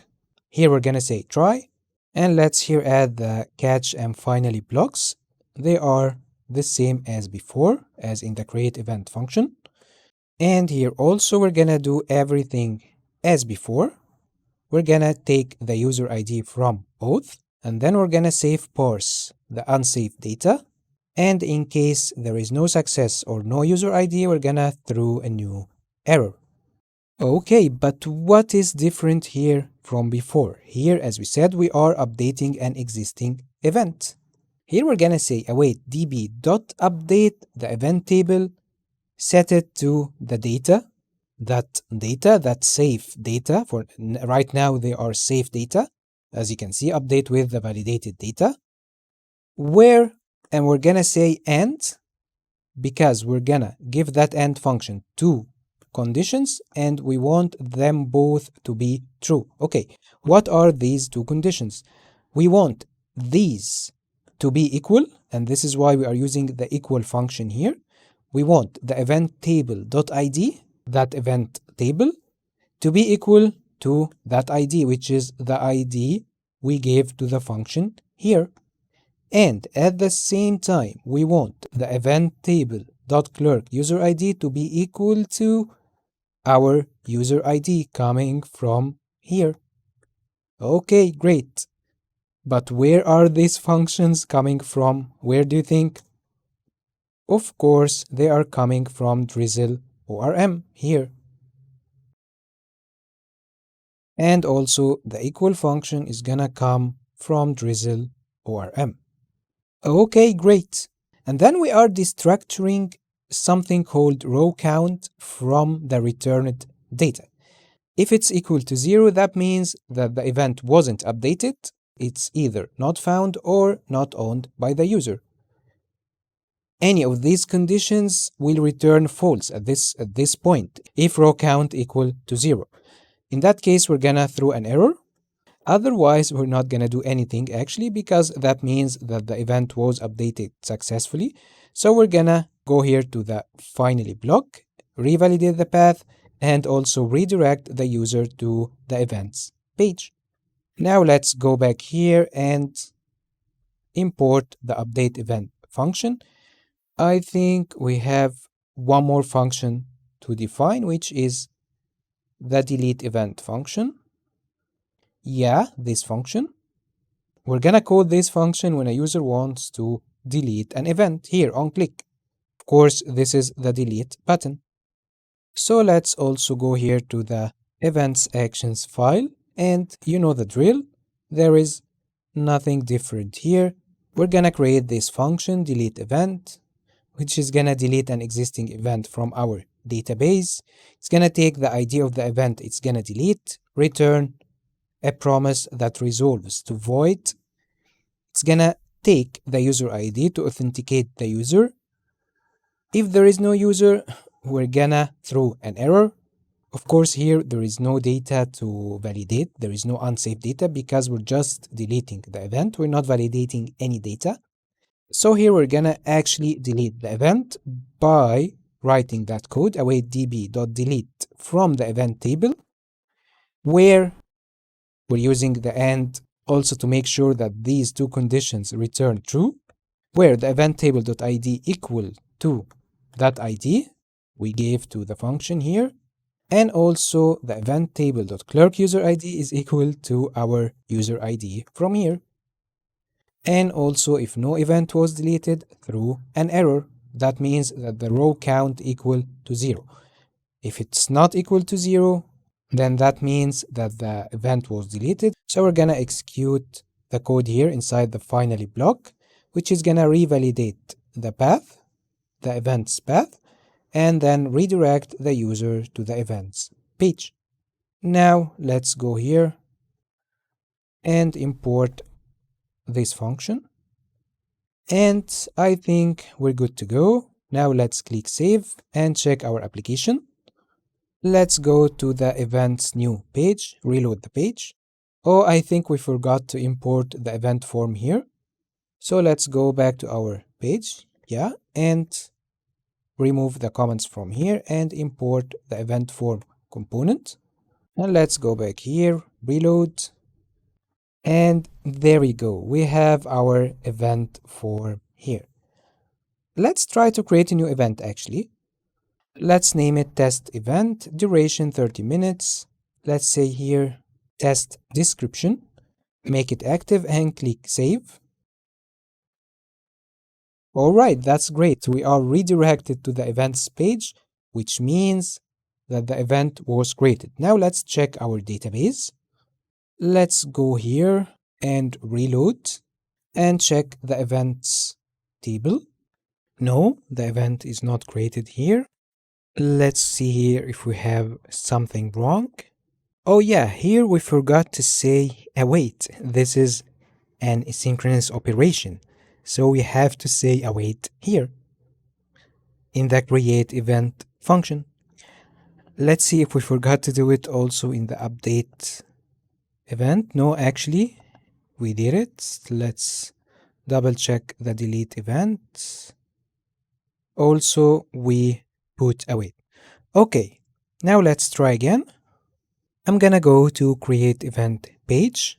The event name is test. Here test description. And then click save. Now let's go back here and refresh our database. Alright then, we have our event here, name test, description test, description, and so on. Is active, true, created at, and updated at dates, and this is my Clerk user ID. And by the way, guys, I forgot to tell you about a very important thing. I know you probably know all about this, but just to make sure, here, when you're using secrets like that, always make sure that they are stay a secret, okay? Don't expose your API secrets ever, okay? Here I'm exposing my keys for the sake of this video, and actually I'm gonna delete all of them after I finish recording that video. But this shouldn't be the case for you, okay? Always keep your secrets safe, okay? Now let's try to create another event. I'm gonna call it not active. Let's make the duration 25 minutes, not active. And here I'm gonna set active to false. Click save. Now let's go back here and refresh. We have two events, okay? I don't know why there is this delay. Okay, this is the not active event. Here is active is false, so nice, everything's working. So yeah, perfect. We're not gonna be able to test the edit event and delete event functions because we don't have access to the created events just yet. But later when we retrieve the events here in that page, we're gonna be able to edit and delete them. But here I noticed something. Let me double check. I'm gonna try to create any event. Yeah, here we got an error before the redirection to the events page. So I'm gonna try to do something here. Here I'm gonna go to the events actions. I'm gonna go to the create event function. And here actually instead of throwing an error in case of no success or no user ID, I'm just gonna return an object saying error equals to true. And then I'm gonna get rid of the try catch blocks. So here I'm just gonna type all of that in the body of the function. Yeah, actually this is what I want. let's put this here. And we're gonna also revalidate the path and redirect the user here after that line of code. And here let's just remove all of that. And here Typescript is complaining because we are returning a promise of type void only.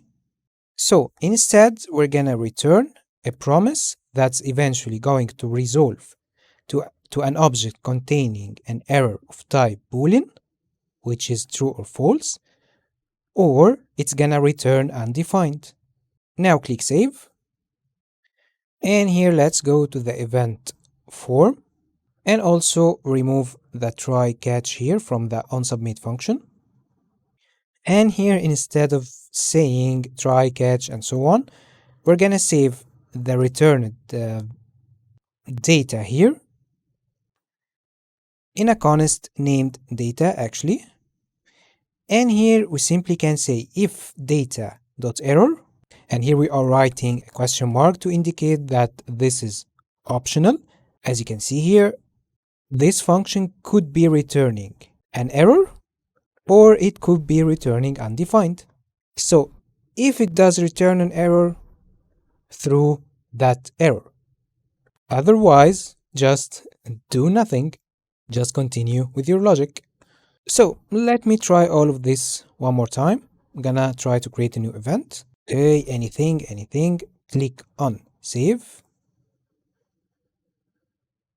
Okay, we got another error, which is a next redirect error. So here, let's see what's going on. Okay, let's try to comment the revalidate path here. Just redirect the user right away. Let's see what's gonna happen. Create a new event. Click save. Okay, also I got the next redirect error. So, okay, let's try something else. Let's try to return the redirect from here. And let's try again. Click save.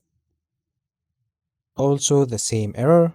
Okay, let's go here to Next.js documentation. Let's search for redirect. Maybe we are using it wrong. Okay, here they are importing it from Next navigation. And here they are saying redirect to the login page. Here also they are using it normally. So I don't think we are doing anything wrong here. Maybe it's a bug with the redirect function. So I'm gonna revert back to what we did before in the beginning. Here also I'm gonna revert back. Maybe try one final thing. Here in the finally block, I'm gonna comment the revalidate path. Then try again. Click save. No, actually I got the same error. So yeah, I think we did everything we could here. There is maybe some bug with this redirect function. Maybe we can do something different. Maybe here we can say const router equals to use router coming from next navigation. And since we made this component a client component by typing use client, we're safe to use the use router. And then here we can say router dot push to the events page. And here maybe in the create event, we're gonna remove the redirect, just revalidate and then use the router to push. Now let's try it out. Create event, click save. Yeah, okay, we got a hooks error. Yeah, I think we should define this here on the top here. Let's try again. I hope you're not bored. This is a weird error. Click save. Okay, finally it's fixed. Even though I got you a little bored here, I know. But the most important thing is that we fixed the error. We fixed that issue. And actually, I think that was good. You saw me debug an issue live, right? I hope you've learned something useful here. So yeah, here let's go to this function and remove this, remove that comment. And here in the update event, let's also get rid of the redirects. I hope that if there is a bug with the redirect function, I hope the Next.js team fix it really soon. And here also remove the redirect from the delete event action. And now we're good to go. Let's move on to the next step. And now let's go back to the events page. Yeah, this one. And by the way, let's rename that to events page. And here, first of all, we want to check if there is an authenticated user or not. So we're going to destructure the user ID and a function called redirect to sign in from the auth function, and that auth function, of course, coming from Clerk. And as its name suggests here, this redirect to sign in function is gonna redirect the user to the login page if there is no ID found or no user ID found. So if the user is not authenticated, he's gonna be redirected to the login page. And here we have to make this an asynchronous function. There we go. And here in the template, we said that we want to render the events from the database, right? But how are we going to get those events? Simply, we're going to say const events equals to await get events using the user ID.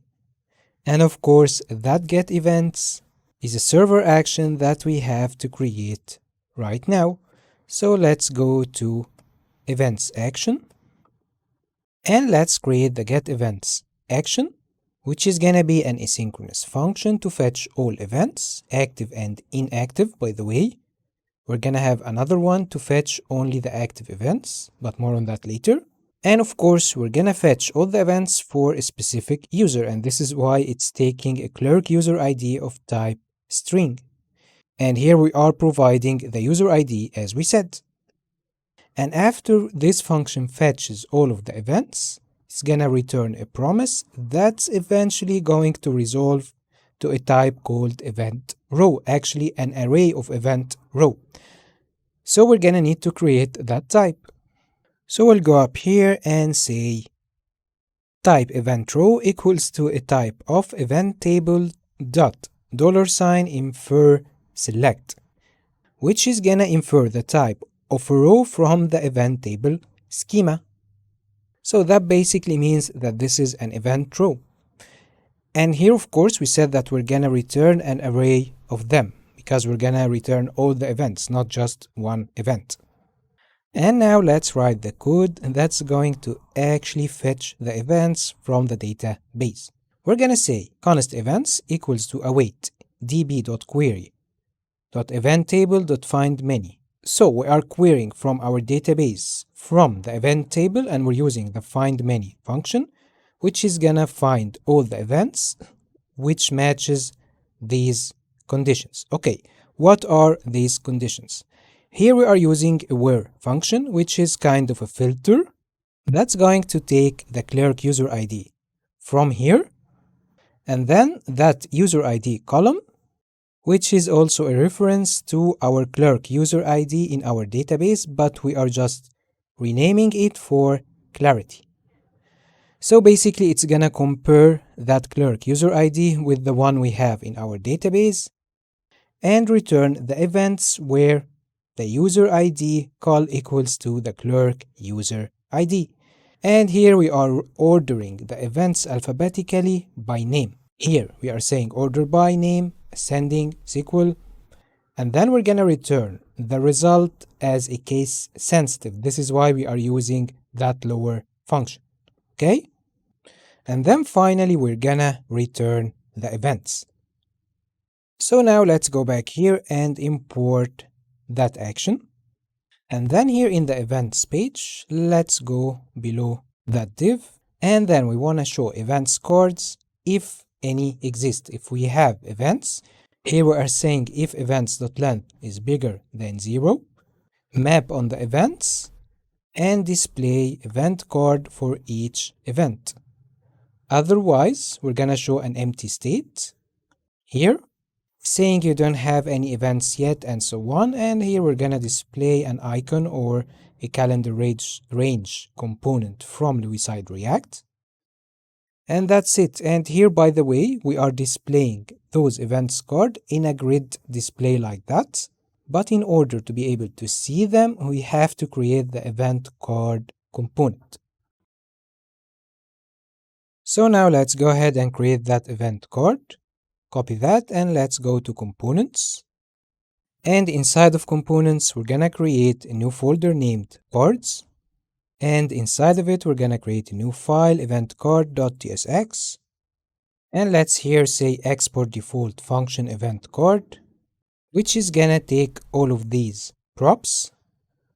The event props ID is active, name, description, duration, and clerk user ID. And all of them are going to be of type event card props. Now let's define that type. Here we're gonna say type event card props equals to, and then we're gonna specify all of these types. ID is active, ID of type string is active boolean, name string, description can be a string or null, duration in minutes is gonna be a number, and the ID, clerk user ID, is gonna be a string. And then here we're gonna return a card from ShadCN. Of course, you know the drill, you've seen it before. Here, let's import that card from UI card. And here we are using the CN function to style the non-active events dynamically. If an event is not active, we're gonna give it the background in order to differentiate it from other active events. And here, this is the card header. Also, we are styling it in the case of not active, giving it that opacity. Here, the card title, which is gonna display the name of the event. Here, the description is gonna format the duration in minutes. That duration in minutes, it's gonna format it using that function named format event description. Of course, we're gonna need to create this function ourselves. So let's go to our lib folder here and create a new file named formatters.ts. This file will include all of our formatters, and here what we want to do is to create a function which will format the duration in minutes into a readable string format, like this format, 1 hour 30 minutes. So we're gonna create that function format event description, which is gonna take duration in minutes, which is gonna be of type number. And here we wanna get the number of full hours by saying const hours equals to math.floor, and then we're gonna apply the math.floor function on the duration in minutes divided by 60.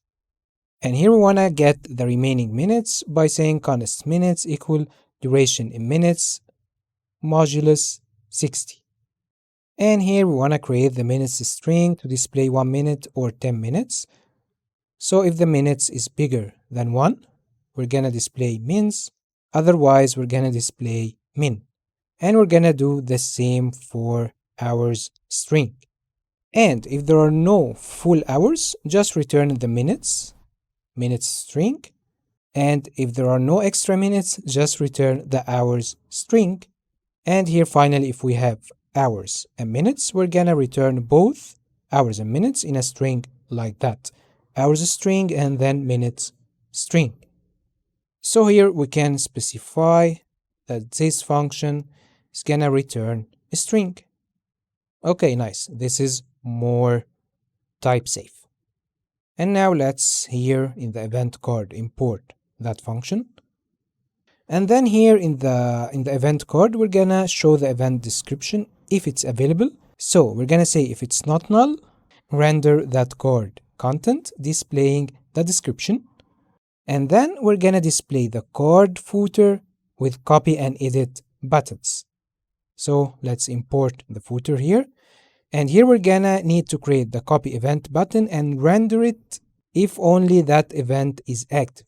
Because if it's not active, we're not gonna need to display a copy event button, as the user is not gonna need that copy event button to copy the link and give it to other users. of course, until he makes that event active again.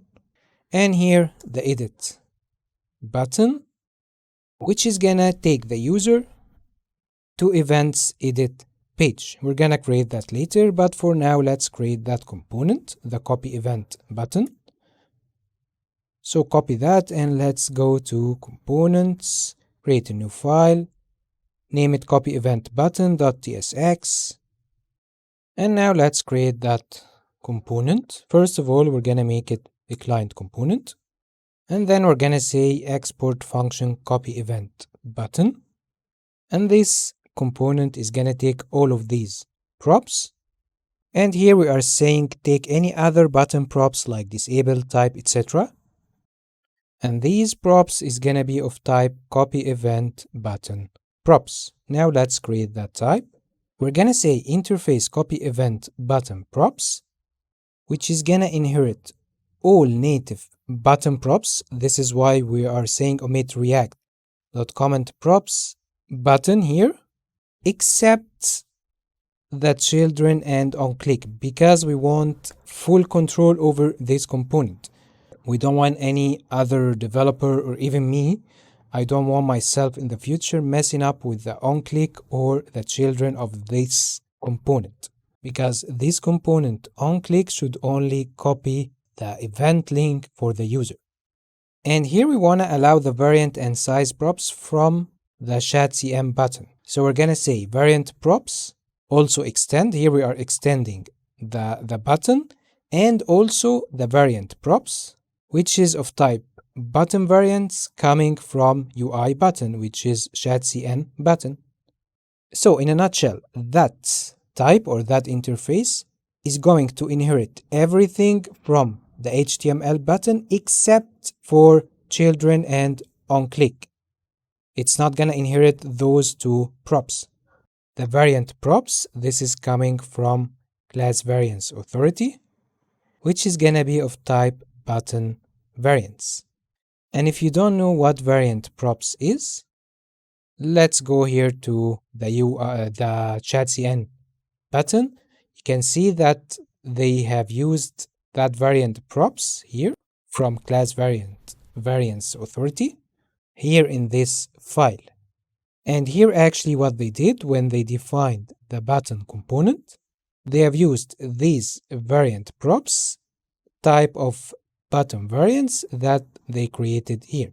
So in short, this variant props is a TypeScript utility used to type props for variants like size, color, style, etc. So here, as we were saying, that interface is gonna extend the button except for the children and onClick, and also it's gonna extend the variant props type of button variants from the chat.cn UI button. And also it's gonna take from us the event ID of type string and the clerk user ID of type string. And then here we're gonna return a button. On click, we're gonna handle copy. We're gonna define this function right now. And it's gonna have these class names. And here we're getting a copy icon from Ulises React. And here this is the text label that changes with copy state. Remember, when the user clicks on the copy, we display that text copied. Then after a while, we revert back to the word copy. So we're gonna do all of that using this function. Also, we're gonna define it in a minute. So let's first define the getCopy label function. It's gonna take a state of type copy state. Let's create that state. We're gonna say type copy state equals to idle, copied, or error. Those are the only possible visual states for the copy action. And then here we're gonna create state using useState coming from React equals to copy state, which is gonna be initialized to idle. And let's actually get this out of the component. Let's put it here and let's put that comment here. Okay. And also we should get this function out of the component. Yeah, here. Okay, nice. So here, simply it's gonna render the copy state based on the return of this function. And this function is gonna take state of type copy state and switch on the state. In the case of copied state, it's gonna return copied. Case error, return error. Case idle, it's not gonna return anything. And by default, it's gonna render that word, copy link. Okay, very nice. And then here, let's define this handle copy function, which is gonna get the URL using the location here. Of course, the URL includes the book route, because when you give the link of the event to anyone, you want them to book that event with you. So this is going to be the URL, the location.origin /book/clerk user ID, which is the user ID /event ID. And here we're using a JavaScript method, navigator.clipboard, write text, the URL, which is basically going to try to copy the URL to the user's clipboard. And then we're going to say .then set copy state to copied. And of course, when the copy state changes to copied, we are rendering it here. So it's gonna type copied here. And then we're gonna give a toast to the user. That toast is coming from ChatCN. We're gonna take a look at it in a minute. And then we're gonna reset after 2 seconds to the idle state. We're gonna get back to the idle state. Remember here, we said that in the case of idle, don't return anything. So it's going to return the default state, which is copy link. So in that case, it's gonna change the view here from copied to copy link. And here we're gonna say .catch. So in case of any failures here, show error state by setting the copy state to error. Of course, it's gonna show the error state in that case. And also reset after 2 seconds to idle. Now let's get that toast. If we go to ChatCN here and search for toast, this is the toast that I'm talking about. But actually for a while now, that toast is not working. If you use this command add toast, it's not gonna work for you. So instead we're gonna use something called Sunner, which basically do the same here, show toast. So in order to install it, we're gonna copy that command and then add toaster to the global layout file. So let's go to our terminal and add this command, use force. And now let's copy that. And now let's go to our global layout. And here below children, we're gonna render this toaster coming from Sunner. Save. And let's go back here and import that toast also from Sunner. Now click Save. And let's go back here to the event card. And here we are rendering the copy event button, giving it a variant of outline. The event ID equals to ID and clerk user ID equals to clerk user ID. Of course, here, if you remember, that component takes all of that, event ID, clerk user ID, and variant. It's also taking class name and size, and we are defining those here. And it's gonna take the rest of the props, like all other button props. So I think we're good to go here. This is our event card. The only thing left here is to go back here to the events page and import the event card. Of course, the event card here is gonna take a key equals to event.id, and it's gonna take all the event, a copy from the event. This is the spread operator, which is gonna take a copy from the event. And here it's gonna spread all of the event props. Now save everything. And let's go back to our project and look at that. We have all of our event cards here. Of course, those are rubbish events, but no worries. Gonna delete them after that. Let's try to copy the link. Link copied successfully. Now I can paste that link anywhere. Of course, it's gonna take me to the booking page, but we didn't create that page just yet. So yeah, that's great. And now let's move on to the next step. And now let's create the edit events page, so that when I click on edit on any event, I'm gonna be redirected to the events page where I can edit that event. So let's go here to our project, go to events. Under events, we're gonna create a new folder inside square brackets like that, because it's gonna be a dynamic route. We're gonna take the event ID dynamically, and this is why we have to create it in a square brackets like that.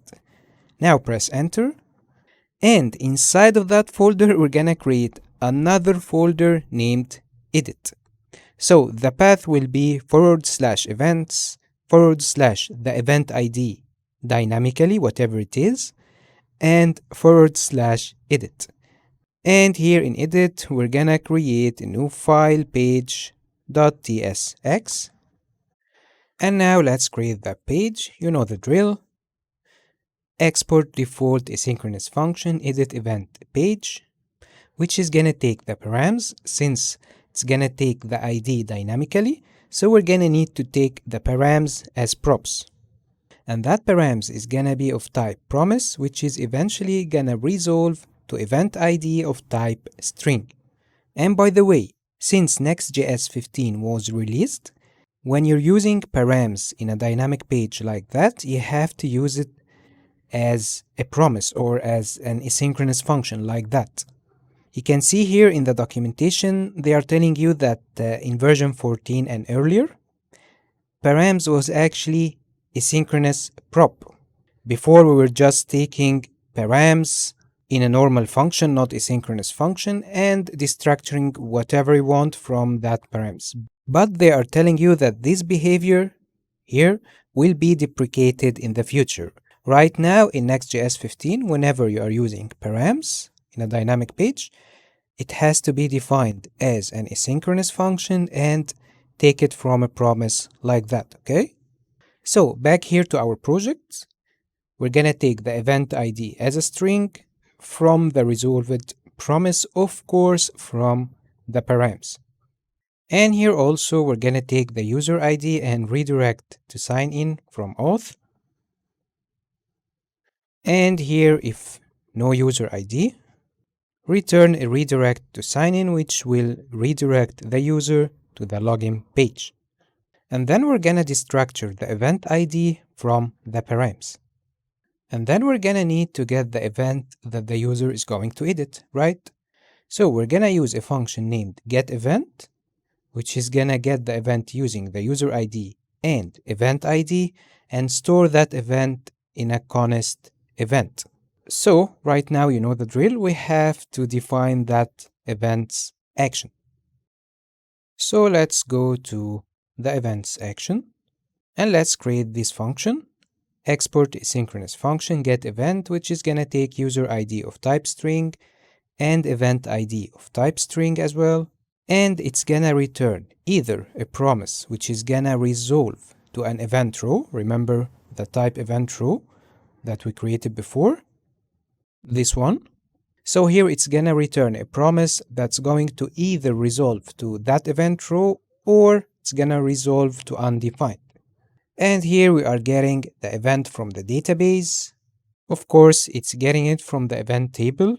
I think I'm repeating myself here, where the ID and Clerk user ID, of course, that ID belongs to the event from the event table, and the Clerk user ID belongs to the user also from the event table. Then we are comparing the Clerk user ID with the user ID and the ID with the event ID.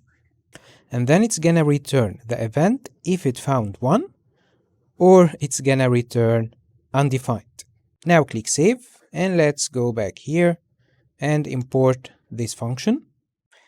And here we can say if no event, maybe we can return anything. Let's say return h1 element, say event not found, or you can return a not found page, whatever you want. And here we're gonna return the edit form. Of course, card from chatCN, card header, card title, edit event, card content, which is gonna render the event form that we created before. And here, since we are editing that event, we're gonna provide the event to that event form. Before, when we created the create event page, we didn't provide any event because we actually didn't have any event. And if you remember, when we defined that event form, we said that the event could exist or not. Okay? Now click Save, and let's go back here to our project, reload it. And there you go, we have our edit event page here. And as you can see, this is the event we wanna edit. Okay, right now let's delete all of these rubbish events. Oh, we're not redirected to the events page. And yeah, this is because here in the delete event function or delete event action, we did remove the redirect, remember? So here, let's go to the event form. Here we said after the action, router to push to the events page. But here the action was either create event or update event. We didn't actually do it after deleting the event. So let's go here after the deletion of the event, and say also router dot push to the events page. And now let's go to my events page and let's try to delete all the other events. Delete. And now I'm redirected to the events page. I'm gonna go ahead and delete all of that.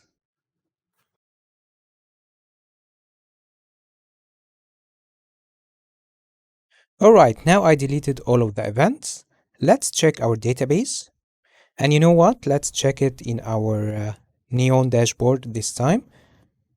Go to our project, Calendra, and then go to tables. Okay, right now the events table is empty. So let's create a new event. Let's say watch a football game with me.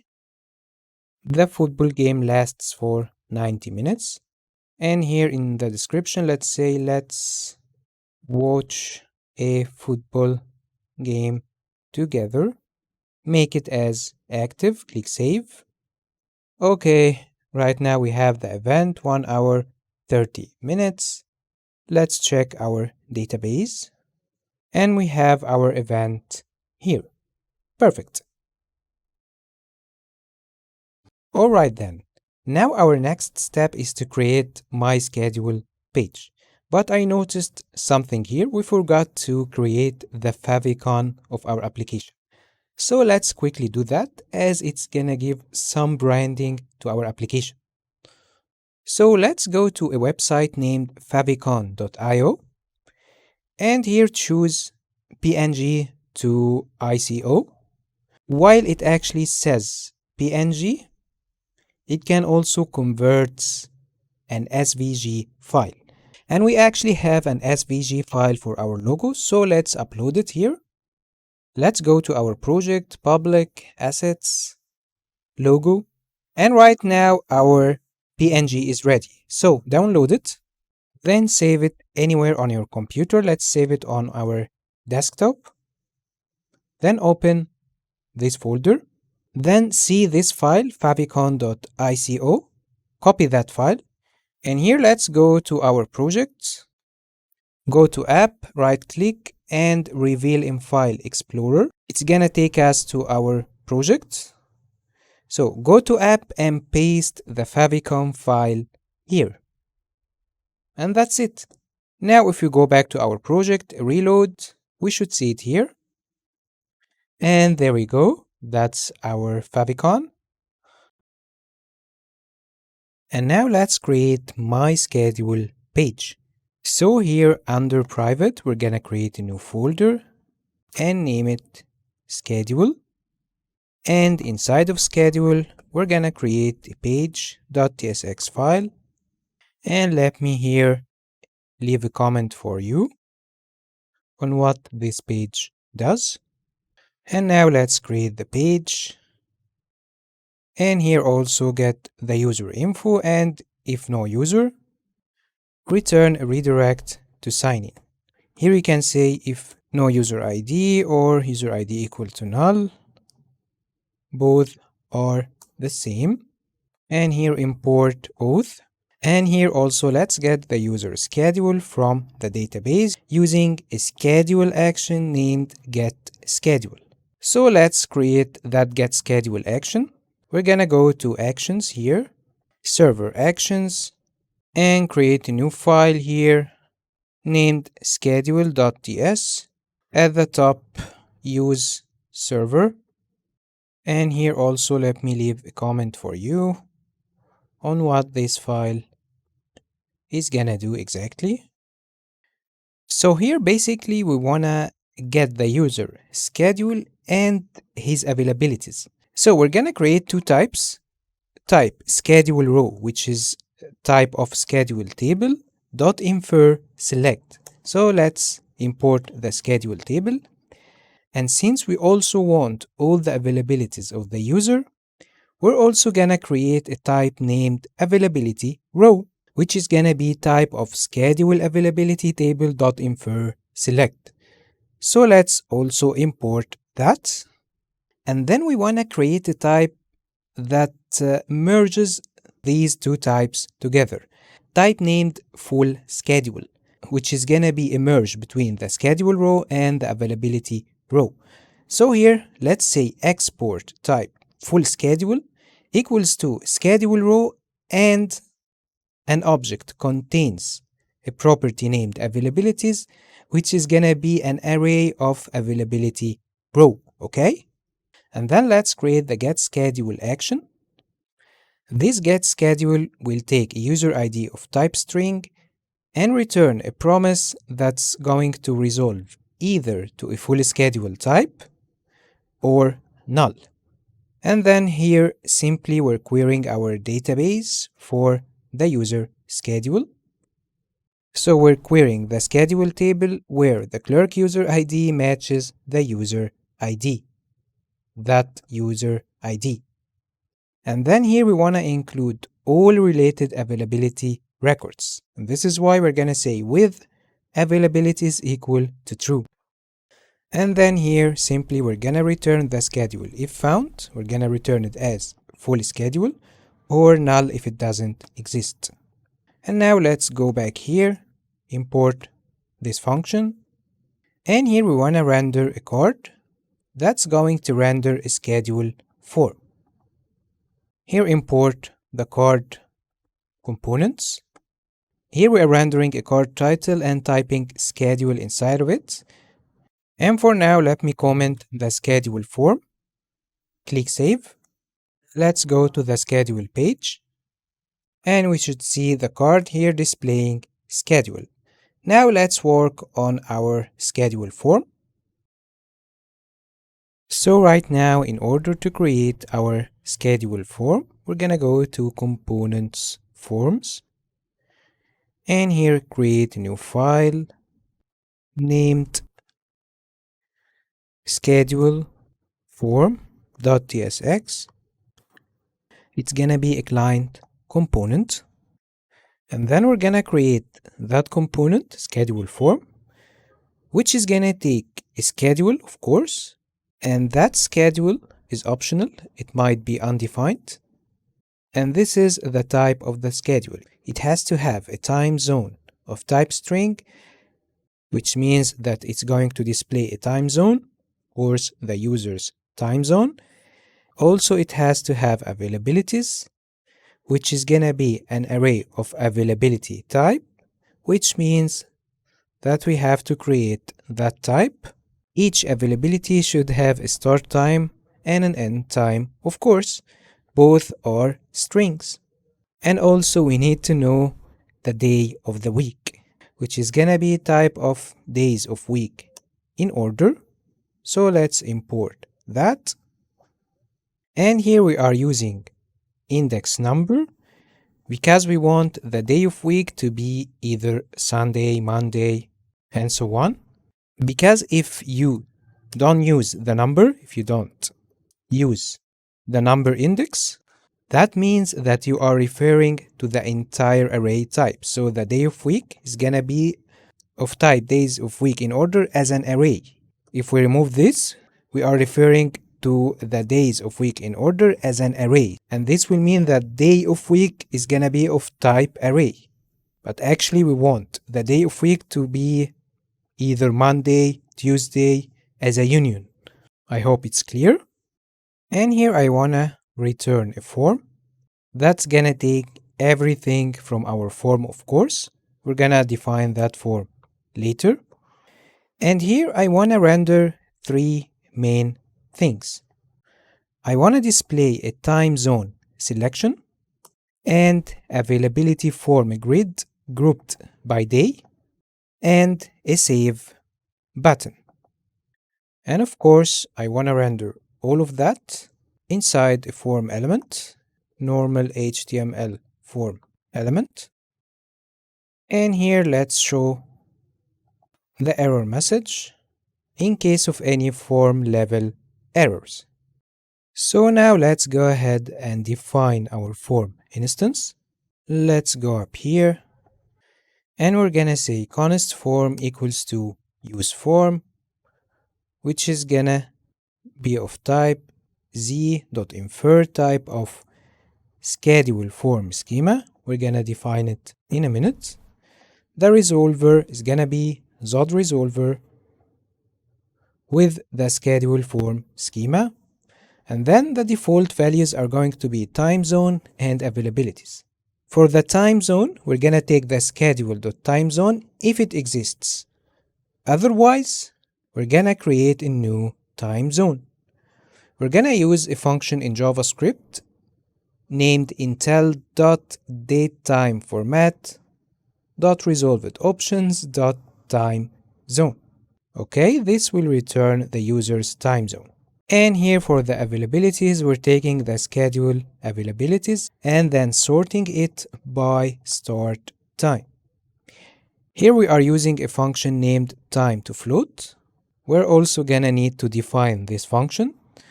But first, let's create our schema, our schedule form schema. So let's go to our schema folder.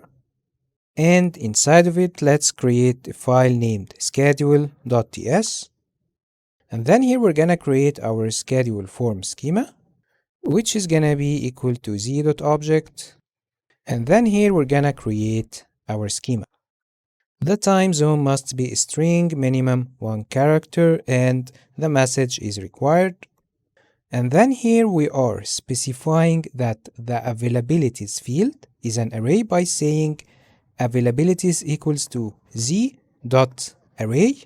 And that array will contain objects with specific properties. Here equals to z.object, and those availabilities should contain day of week, which is equal to z.enum, coming from the days of week in order array. So let's import that.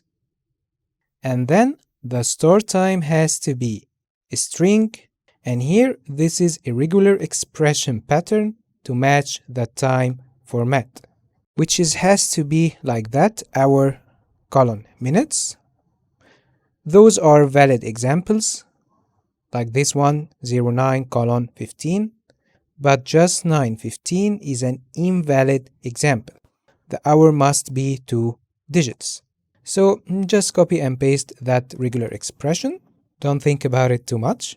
And the end time has also to be a string with the same regular expression pattern. Now let's close that array. And now we want to make sure to avoid any overlaps or conflicts. So we want to write some code or some logic to make sure that the user can't submit overlapping or backward time ranges, like from 2 p.m. to 1 p.m. It's not possible, right? And also we want to avoid conflicts. So how are we going to do all of that? We're gonna use a function from Zod named superRefine. And this function is gonna add additional validation for us. So this function is gonna take a callback function, and that callback function is gonna take the availabilities array in which we wanna do that additional validation on, and then it's gonna take a second argument, which is here a function that has a method named addIssue. We're gonna use this function to display error message like these ones after we validate the availabilities array. So here we are looping on the availabilities array, taking each availability and the index of each availability, and then here we wanna check if we have any overlaps. The first step is gonna be to make sure we are not comparing the same item to itself, because logically any item will of course overlap with itself. And then the second step is that we want to check if it's the same day of the week. Because if this is true, if a.day-of-week equals to the availability.day-of-week, that means that the two availability entries being compared are for the same day of the week. For example, both are on Monday, and this is important because we're only concerned with overlapping times on the same day. If there are on different days like Monday and Tuesday, we don't care, right? It doesn't matter if their times overlap. And here simply we are checking if the start time of one is before the end time of another, and checking if the end time of one is after the start time of another. And we're doing so by saying if a.startTime, of course after converting the time to float, we're saying if a.startTime is lower than the availability.endTime, and at the same time a.endTime is bigger than availability.startTime. And here also I left some extra comments to explain the sum function. Read them if you want. And then after all of that, after all of these checks, if we have overlaps, we're gonna add a validation issue by using this function. Remember, we're gonna say ctx.addIssue code custom message availability overlaps with another, and then we're gonna attach the error to the start time field. Here in the schedule form, we're gonna have a field for start time. When we complete the form, we wanna attach that specific error to the start time field. That error, of course, which says availability overlaps with another. And then here, to be extra safe, we're gonna make another check. We're gonna check if the start time is greater than or equal to end time. We're gonna also add an issue saying end time must be after start time. Of course, this is pure logic, right? And we're gonna attach that error to the end time field. So I think now we're safe. By making all of these checks, we're making sure that the user always creates a valid time slots for their schedule, right?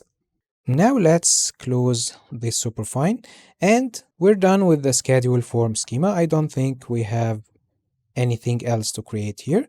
And actually, let's go ahead and create this function, time to float. It's a very simple function. We're gonna create it under lib utilities. It's a function that's going to take a time of type string and returns a number, okay? Of course, this is the whole idea. It's gonna take a time of type string and returns a number. Here it's gonna split the time by colon, here, into hours and minutes, and then convert both to numbers. So it's destructuring the hours and minutes from the time.split function. And as we said, it's splitting it by colon. And then we're gonna say .map number, which is gonna convert both to numbers. And simply it's gonna return hours plus minutes divided by 60, which is basically going to convert minutes into a fraction of an hour and add it to the hour. And by the way, I created this function using ChatGPT. You can create this type of functions using ChatGPT. So right now, let's just import this function here. And also, we are using it here. And also, let's import the schema, the schedule for schema. And let's continue creating the form. Here, let's give it those class names. And here on submit, we're gonna call an onSubmit function. We're gonna define it later. And here, for the time zone selection, we're gonna render a form field that has name time zone, displaying time zone here in the label. I don't think we have select yet. Let's see if we have select. No, I don't think so. So let's go to ChatCN, search for select. Yeah, this one. Okay, nice.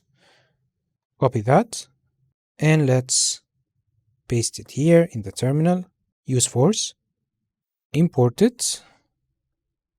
Import all of that. Here, basically, we are using a select for the user to choose their desired time zone. And here we are using a function in JavaScript named intel.supported values of time zone. And then we are mapping on each time zone and rendering a select item, which is gonna render that time zone. And then we're gonna format it here using this function. Let's quickly define it. So let's go to formatters and create this function, which is gonna get the short offset string for a given time zone like this one. Also, I created it using ChatGPT, by the way. Now let's go back here and import it. And now the time zone selection is finished. And now let's create the availability form grid, and we're gonna group it by day. Let's go here, paste all of that. Here we are mapping on the grouped availability fields of each day of week. We're gonna go up here and let's say const grouped availability fields equals to object.groupBy, and here we are basically grouping availability fields by day of week. So we are saying those are the availabilities for Monday and those are the availabilities for Tuesday and so on. Okay, but from where are we getting these availability fields? We're gonna use a function named useFieldArray. I think this is coming from React hook form, yeah? It's using the form control. So let's put the form here. Okay, so this is our form. So simply this function is gonna take the availabilities field. We have a field in our form named availabilities. It's gonna take it and it's going to give us those methods, append and remove, in order to add items or remove items. We're gonna rename the append to add availability and remove to remove availability. And also it's gonna give us its fields, in which we are going to name it availability fields. Okay? So here when we are grouping the availability fields, we are calling the object.groupBy on those availability fields. And then we are grouping them, as we said, by day of week. So here we can say something like on Monday, we have availabilities from like 9 to 10, also from 12 to 1 p.m. and so on. We're grouping availabilities by days. We have other availabilities on Tuesday, here, Tuesday, availabilities, and so on. You get the idea, right? So let's go back here. Let's import fragment from React.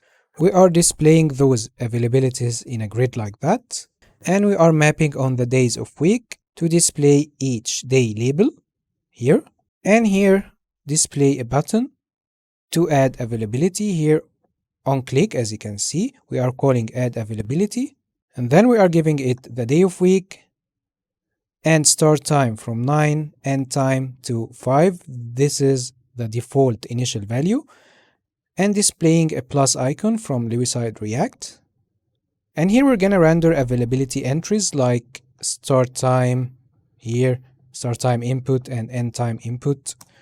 This is coming from UI input.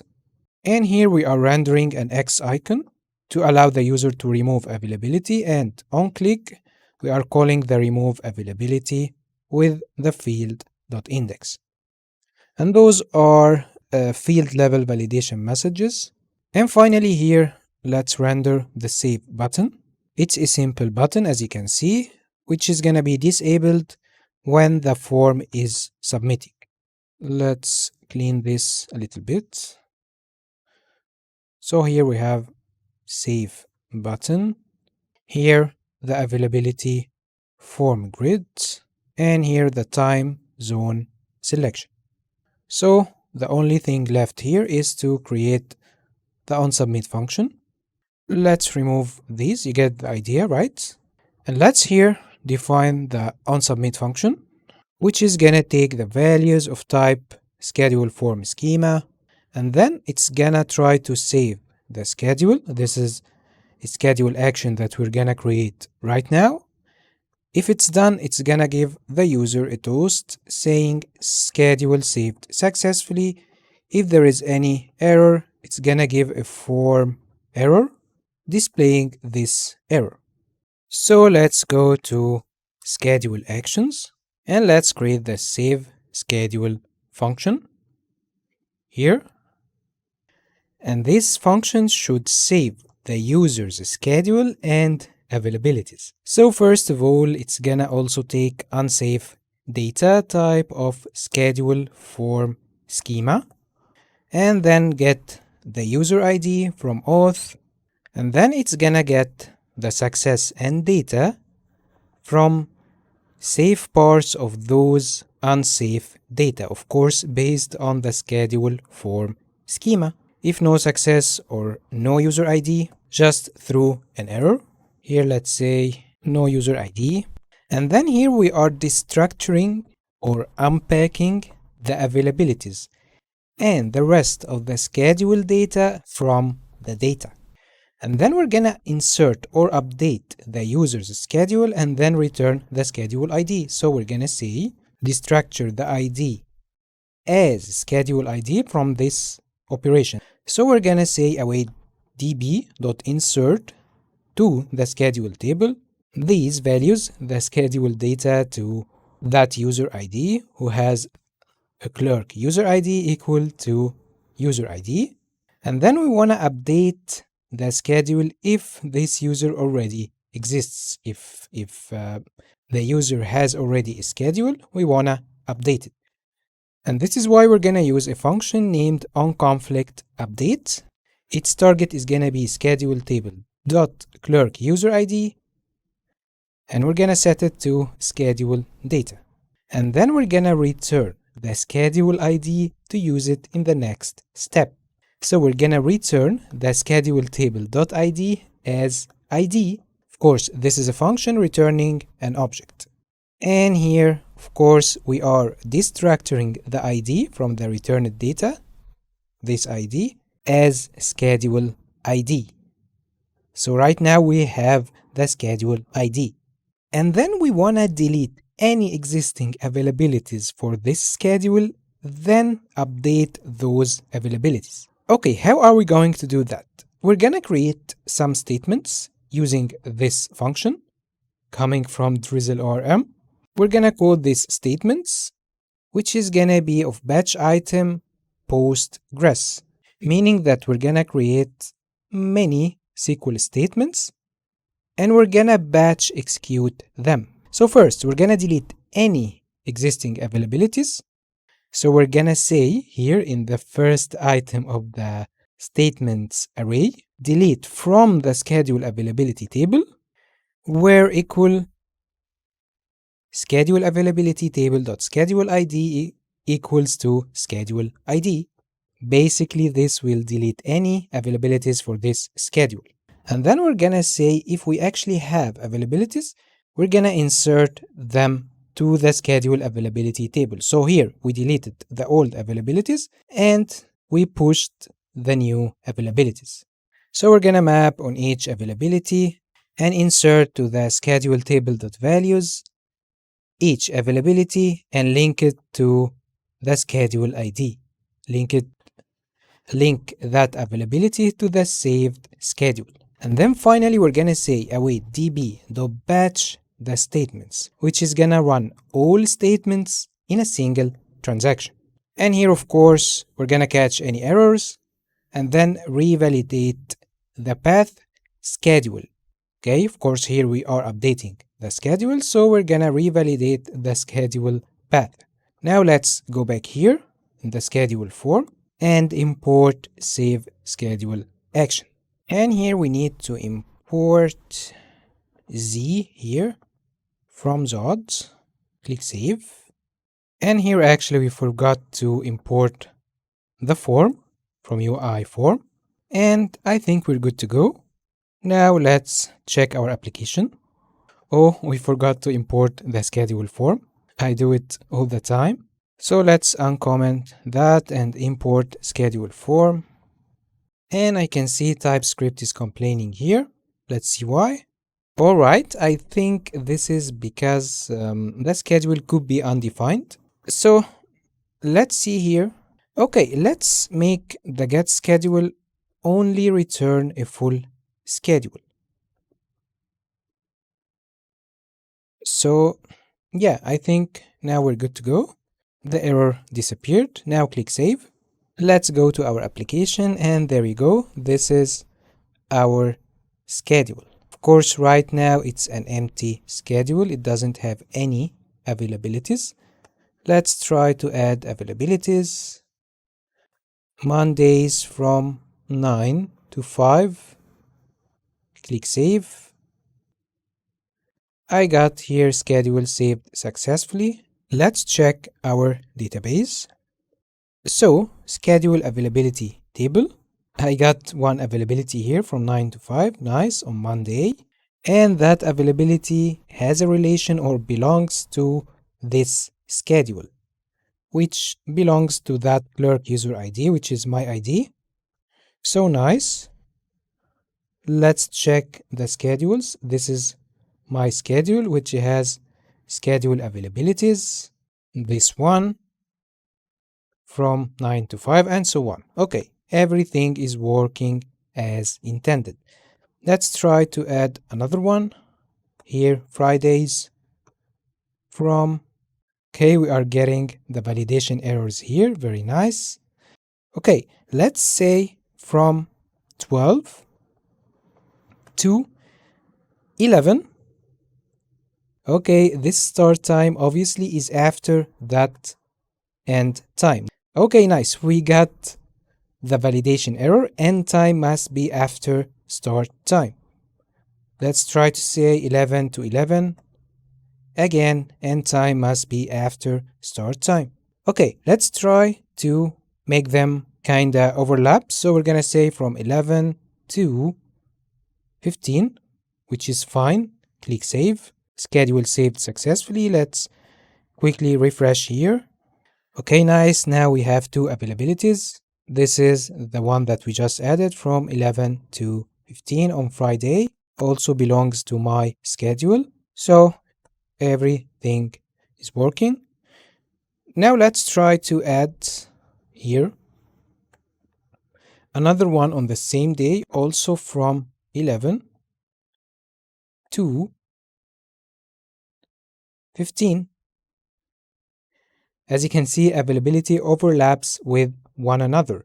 If I say from 11 to 14, it's also gonna give me availability overlaps with one another, because here we have availability from 11 to 15 and here from 11 to 14, it's not gonna work.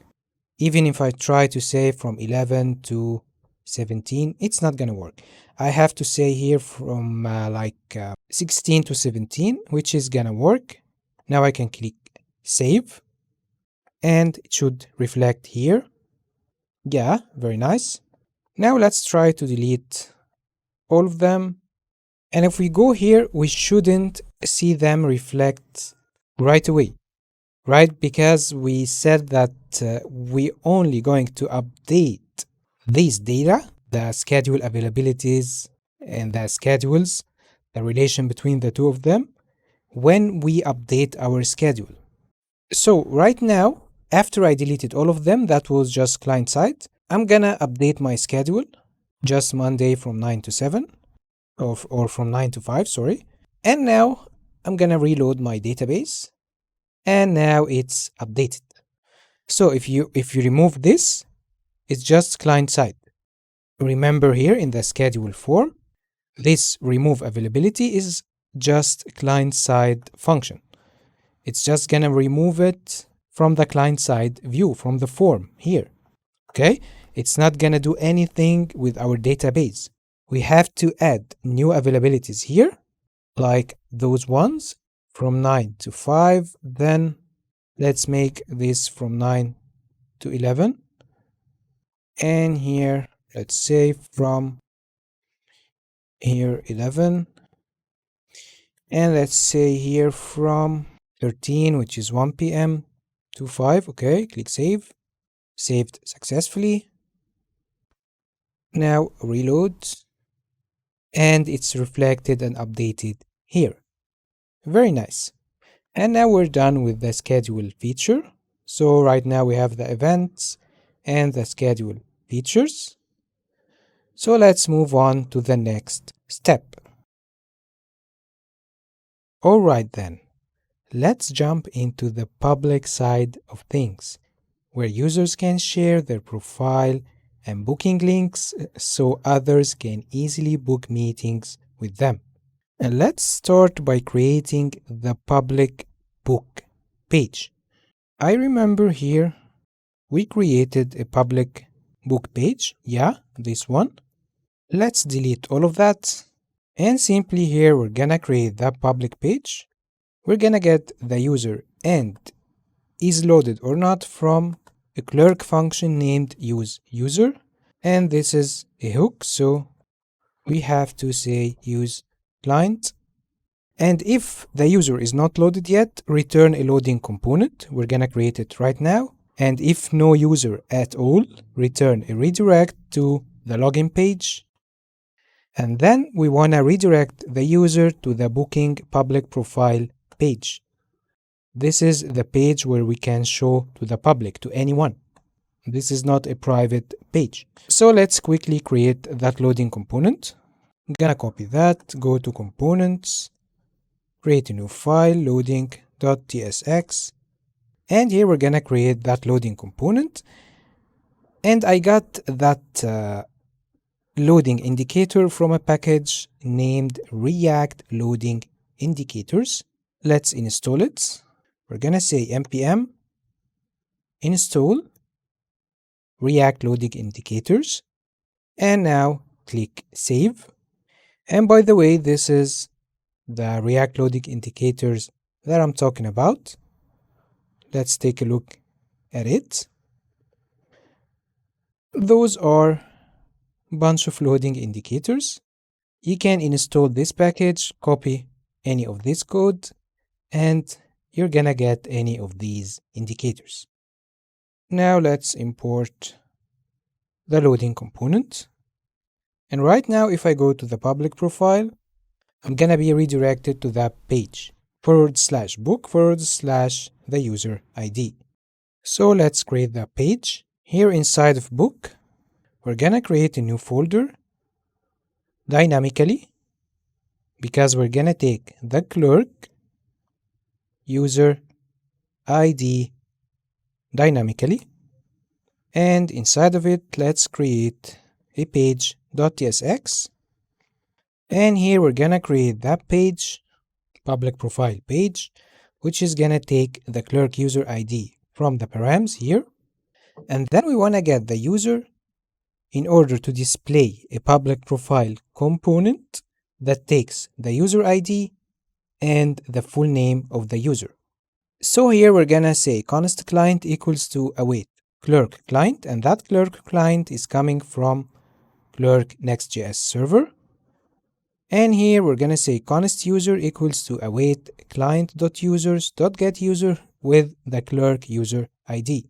And if you're asking yourself why you are not using this function like we did before, or this function, simply because both of these functions are used by authenticated users. I use these functions to get my ID, for example, or the ID of the person, the authenticated person using the application. But here, this is a public profile. We just need the clerk user ID and then show that user info to the public. Okay, we are not showing them to the user himself. We are showing the data to the public. So non-authenticated users can see this page. And this is why we are using clerk client and saying user equal client.users to .get user and then give that get user function the clerk user ID. Okay? So right now, let's go ahead and create the public profile component. Let's go to Components, create a new file as usual, PublicProfile.tsx. It will be a client component, and that component is gonna take user ID and full name as props of type public profile props. So let's go ahead and create that public profile props. And then, since we are displaying the public events for the user, because of course this is the public profile, at some point we're gonna want to use a function named getPublicEvents. So before doing anything here, let's create this function. Of course, it's a server action. So let's go to Events Actions. And let's here create this function, which is gonna fetch all active public events for a specific user. And this action or this function is gonna take clerk user ID of type string and return a promise that's eventually going to resolve to an array of public events, which is a type that we have to create right now. So let's define the public event type. And here we are removing isActive from the event row and adding another one explicitly here. It's like saying the version of this event is guaranteed to be active. No maybe, no false. This is just for type safety, okay? And here, simply we are using the findMany method to get from the event table all the events where user ID column equal to clerk user ID, and the isActive has to be true. If an event has isActive equal to false, do not return it, okay? And then we're gonna sort it in ascending order, and then we're gonna return the events as public event or as an array of public events. So right now we have normal events and we have public events. So let's go back here to the public profile and let's fetch the public events inside useEffect like that, and only refresh those events when the user ID changes. So here we're gonna need to use useEffect from React, and here get public events from our actions. And here when the public events arrives, we're gonna set the event state or public event state with those events. But we don't have that state just yet, so let's create it. We're gonna use useState from React, which is gonna take a public event type, which is the public event that we just created. And actually that state is gonna contain array of public events, or it could be null, and initially we're gonna initialize it to null. So here, whenever we get the public events, we're gonna set the event state to those public events. And here simply we're gonna say, while the events equal to null, just return the loading component. So while the events is being fetched or the public events is being fetched, we're gonna show the loading component. Otherwise, of course, we're gonna return our logic. in a div like that, which has these class names.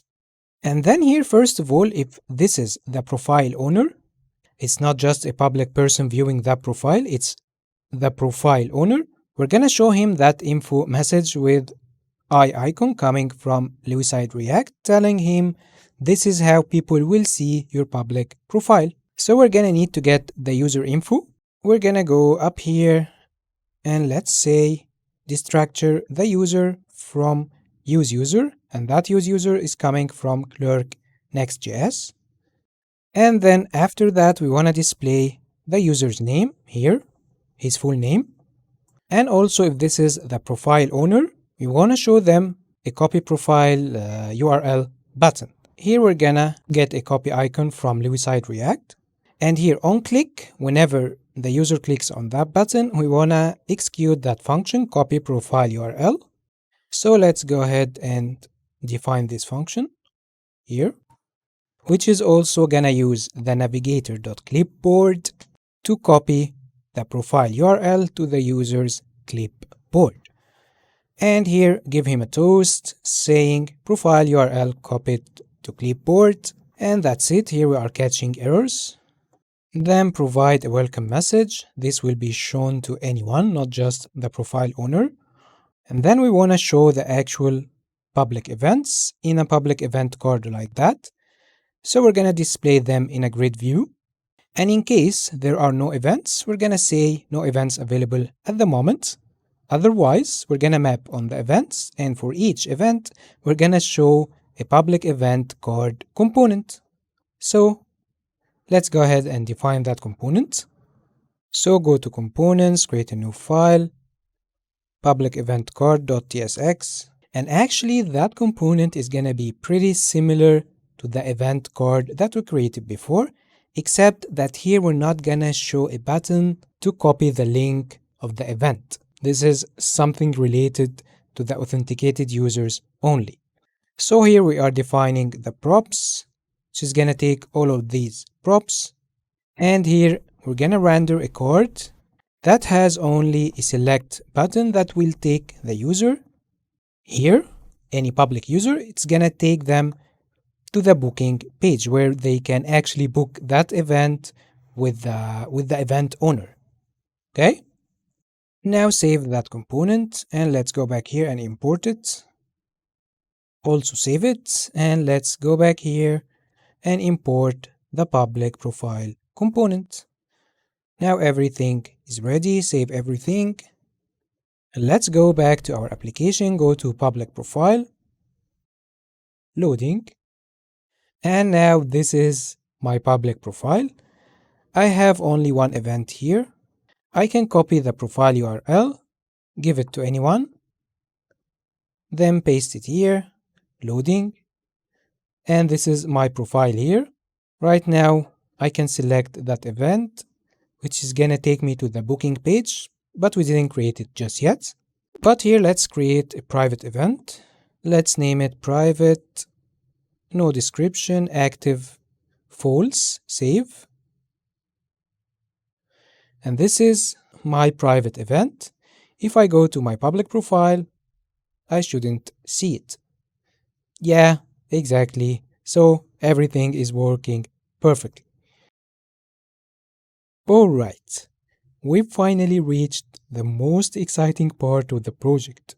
The one I'm sure many of you have been waiting for. We're about to integrate Google Calendar to our app, Calendra, so people can book events with us, and those booked events will automatically show up in the user's Google Calendar.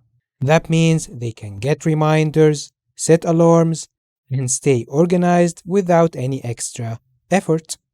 And we're gonna do all of that using the Google APIs. So first of all, head to Google, go to your Google account, and then search for Google Console. Then go to their website, console.cloud.google.com, and inside of your Google Cloud, choose Select Project, then create a new project. And let's name your app Calendra, then click Create, and then choose this project that you just created, Calendra, then go to Dashboard, And then here, search for APIs and services. First of all, let's enable the Google Calendar API. So go here and click on Enable APIs and Services. And here, let's search for Calendar. I typed Calendra by mistake, but anyways, I got the Google Calendar API. Go to it and click Enable. And then let's go to Credentials and click here on Create Credentials. Then choose OAuth Client ID. Okay, it's required to configure consent screen first, so let's do it. Click on Get Started, App Name, Calendra, then put your email here, click Next, and then in Audience choose External, since we want our application to be used by anyone. So click External, and then Contact Information, also put your email, then click Finish, Continue, Create,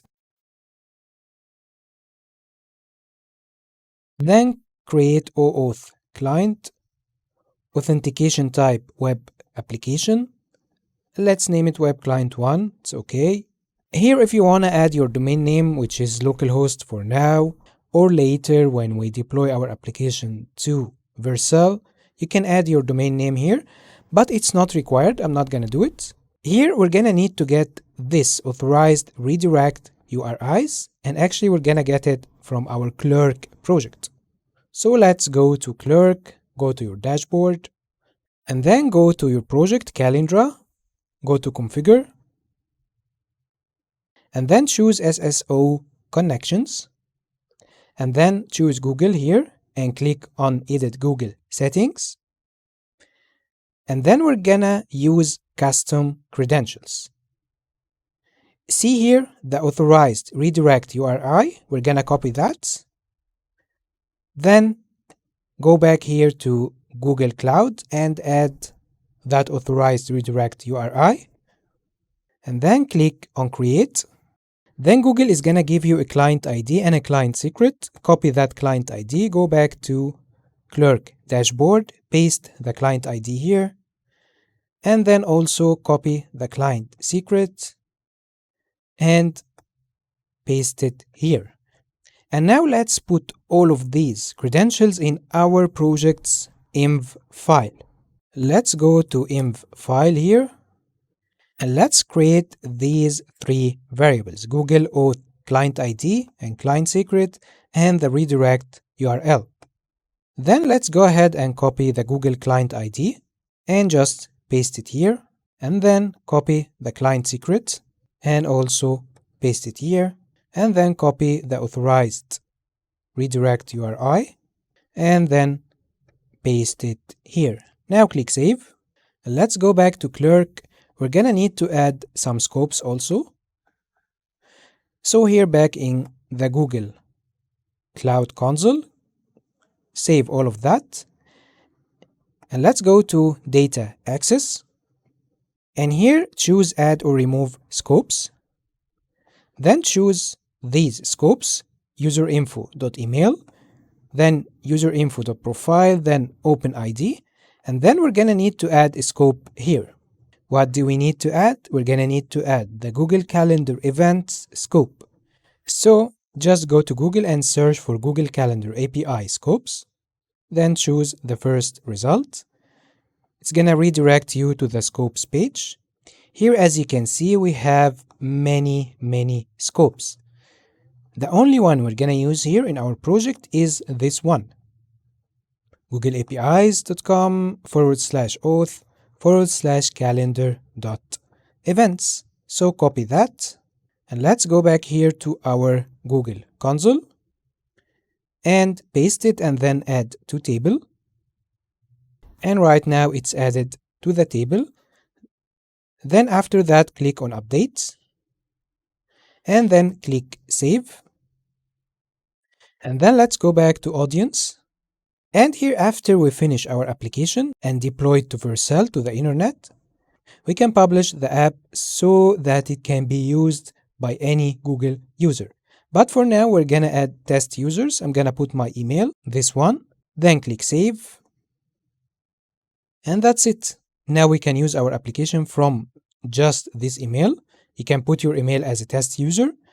And then after that, when you wanna publish your application to all Google users, you're gonna publish app. You're gonna click on publish app here. But you should know that at this point, it's gonna go through some verification process from Google and stuff like that, okay? I think we've done everything here, but we didn't add the scope here, right? So let's add it. Let's copy this scope and add it here to Clerk. Scopes, click Adds.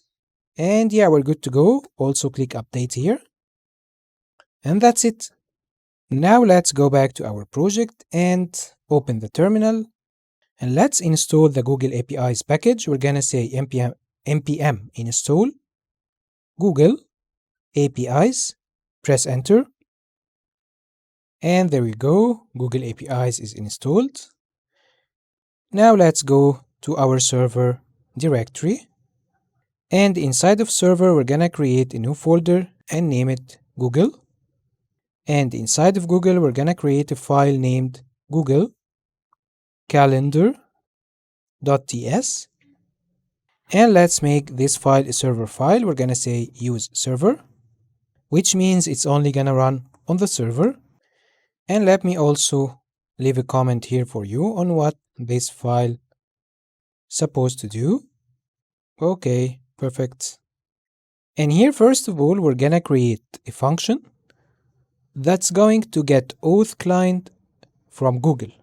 So we're gonna name it getAuthClient, which is gonna take a Clerk user ID of type string, and then it's gonna initialize a client using the Clerk client, and then it's gonna get the Google access token from Clerk using the Clerk user ID by saying client.users.getUser access or auth access token of Google. And then we're gonna, of course, provide the Clerk user ID here. And then we're gonna destructure the returned data. If no data, just throw an error. Otherwise, we're gonna generate an OAuth client by saying new Google. That Google is gonna come from the Google APIs. So let's go up here and import Google from Google APIs. And then here we're gonna get the auth client by saying new google.auth.auth OAuth2. And then we're gonna provide the client ID, client secret, and the redirect URL. And then we're gonna set the credentials using the obtained access token here. And right now we have a Google OAuth client. Now we can use this function whenever we do any Google API operation, okay? Our next step is to create the booking events page. The page which will allow users to book events with other users. So let's go here to Clerk user ID folder, and inside of it, let's create another dynamic folder, dynamic route, and name it event ID. And inside of it, let's create our page, page.tsx, and let's create the page. That page is gonna take params dynamically, which is a promise that we're gonna resolve to Clerk user ID of type string and event ID of type string. And here, of course, we need to destructure the user ID and the event ID. And then, of course, we need to fetch the event that the user is going to book. So we're gonna use the getEvent action. And if the event doesn't exist, we're gonna give the user an alert message saying that the event doesn't exist anymore. And that alert triangle is coming from Lewiside React. And then we're gonna need to get the valid times, the user's valid times. So we're gonna create a start date, which is a date range from now, rounded up to the nearest 15 minutes, to 1 year later, 1 year after that. And we're gonna use a function named round to nearest minutes, coming from a package named date functions. Let's install it. We're gonna type npm install date-fns, which is functions. And now it's installed. Let's import this function. Okay, it's not recognized. I don't know why. So let's write that imports manually. We're gonna need all of these functions from the date functions package. This function will take a new date, which represents now, the current time, and we're gonna say nearest to 15 and rounding method seal. And the end date is gonna be end of day function, which is also coming from date functions package. Then we're gonna add years from the start date and 1 year ahead. And then we're gonna generate a valid available time slots for the event using this function. We're gonna create this function right now. But let me tell you what this logic is doing here. If the current time is 2 p.m., for example, then the next few 15-minute time slots would be from 2 p.m. to 2:15 p.m. Then from 2:15 to 2:30 p.m. and so on. You get the idea, right? So, okay, right now we're gonna need to create this function, the getValidTimes from schedule, which will allow us to get all the valid times of a user from his schedule. So this function is gonna be in the schedule actions here. Okay, what should this function do? We want to filter a list of time slots and return only those that match the user's availability schedule and also don't overlap with existing Google Calendar events. So in that case, we have to get in touch with his Google Calendar to know what events exactly do they have in their Google Calendar, right? So create the function. It's gonna be an asynchronous function. And this function is gonna take two arguments. The first one is all possible time slots to check, which is gonna be an array of dates. And that argument has the name times in order. And also we're gonna take the event, the only event specific data that we're gonna need, which is the user ID of type string and the duration in minutes. And of course, it's gonna be of type number. And this function is gonna return a promise that eventually going to resolve to an array of dates. Of course, we want valid times, so we're gonna return array of dates. And then let's unpack the data from the event. We're gonna take the Clerk user ID, and also we're gonna take the duration in minutes. And then we're gonna need to define the start and end of the overall range to check. So we're gonna say start equals to times of in order of index 0, which is the first item, and the end is the last item at -1 or at index -1.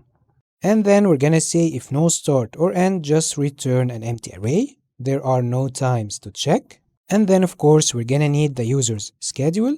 So we're gonna say const schedule equals to await get schedule using the user ID. And of course when we get that schedule, we're gonna get it with their availabilities. Then also if no schedule, return an empty array.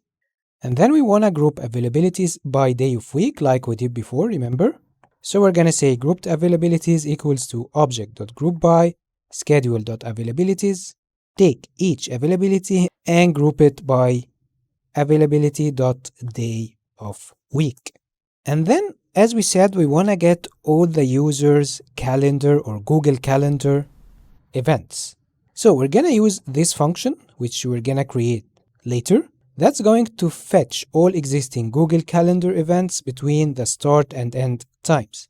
So simply we're gonna give it the user ID and an object containing the start and end dates. And now before we go along with this function, let's define this function, which is gonna get the Google Calendar events for the user. We're gonna create it in our Google Calendar file here. And as we said, that function should get calendar events for a user between a range of given dates. And this function will take a Clerk user ID of type string and an object containing start and end of type dates. And this function will return a promise which will resolve to an array of objects containing start and end dates. And here we're gonna make a try catch blocks, and whenever any error happens, catch it this way. And here in the try block, what do you think the first step that we're gonna need to do?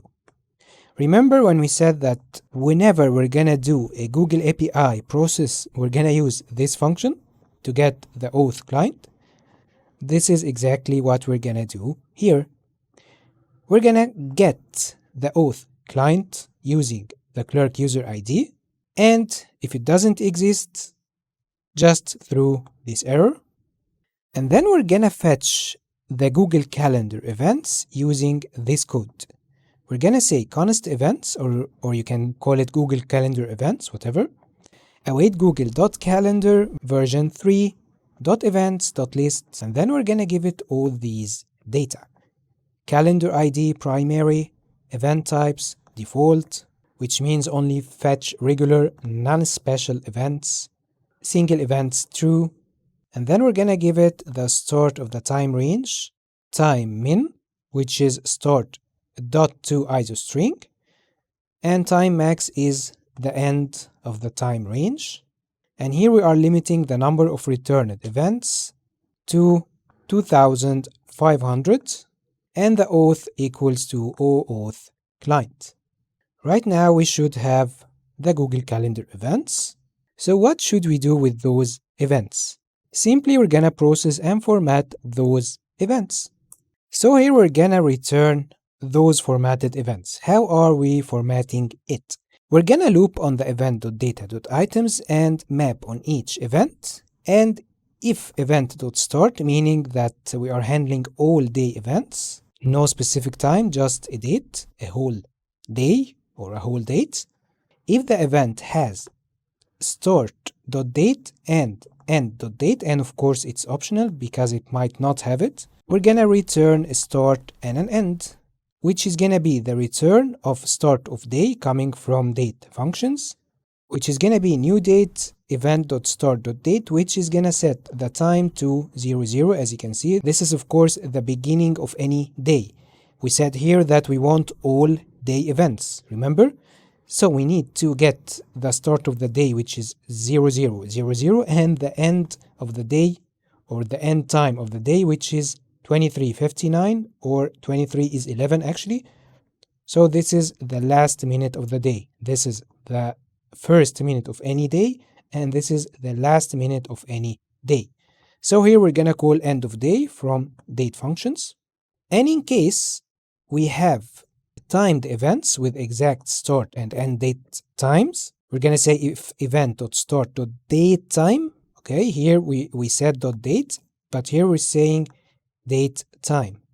And also if we have event.end.date time, we're gonna also return the start and end times. The start is gonna be new date of event.start.date time, and here we are calling the new date to convert it to a JavaScript date object. And of course we're gonna do the same for the end time. And whenever the map function find a date that doesn't have time data, it's gonna return undefined. Okay? And then we're gonna filter the results. Okay? After mapping, we're gonna filter the results. Of course, we are filtering the undefined dates or undefined data. So basically here we are taking each date and we're gonna filter out any date that is undefined. And that's it. This is our Google Calendar or Get Calendar event times. Now let's go back here to the schedule actions and import this function. Now we have our event times. Okay, what are we gonna do with it? We want to filter those event times and return only valid time slots based on the user availability and also based on conflicts to make sure we don't have any conflicts. So we're gonna need to filter those times in order. And since we are filtering something, we usually use the filter function and we're gonna return the result, okay? Okay, what are we gonna do inside of this filter function? We're gonna take each interval date and then we're gonna get the availabilities of the user using a function named getAvailabilities. Let's quickly define this function here. And that getAvailabilities is gonna take grouped availabilities. And then here we are saying partial and then record. Let's explain each one of them. First, let's talk about the record. The record is something in TypeScript or a utility that creates a type where this is the key. Think of it as an object, okay? This is going to be the key of each item and this is the value. So the key is gonna be any day of the week. It can be Monday, Sunday, Tuesday, and so on. And here the value is gonna be arrays of availability data. And each item in that array represents an availability. And this is why it's inferred here from the schedule availability table. And the whole thing is wrapped in partial, meaning that not all days of the week have to be present in the grouped availabilities. Some days may be missing entirely, because of course the user could be not available in some days, right? He could only have availabilities on Monday and Tuesday and so on. So basically here it expects a grouped availabilities in that way. An object that has keys like Monday, and that Monday should have value like an array, and that array can contain many availability objects like here start or start time or whatever, 9, and end time, let's say 5, and here it could have another availability like here, let's say from 9 to 2, and here from 2 to 5, and so on. And it can have another availability array for, let's say, Wednesday. Here this could be from 11 to 2, and so on. You get the idea. And of course, Thursdays might not be there at all, right? Fridays also couldn't be there, and this is why we are saying partial here. Okay? I hope this is clear. Now let's get back to the get availabilities here. The second argument is gonna be a date of type date, and the third argument is gonna be a time zone of type string, and then it's gonna return array of objects containing start and end dates. And then here simply we're gonna determine the day of the week based on this data, the given data, and we're gonna use all of these functions from date functions. Gonna go ahead and import all of them. If the day of the week is not determined, return an empty array, and then get the availabilities for the determined day. So we're gonna say day availabilities equals to grouped availabilities of index day of week, and if it doesn't exist, if there are no availabilities, also return an empty array. And then as we said, we want to return array of objects containing start and end dates. So we're gonna need to map on each availability and map that availability to a start and end date objects or object adjusted to the user's time zone. Okay, how are we gonna do it? We're gonna map on the day availabilities and take the start time and end time, and we're gonna parse the start time into hours and minutes like that, and we're gonna do the same for the end time. And then we're gonna need to create a start date object.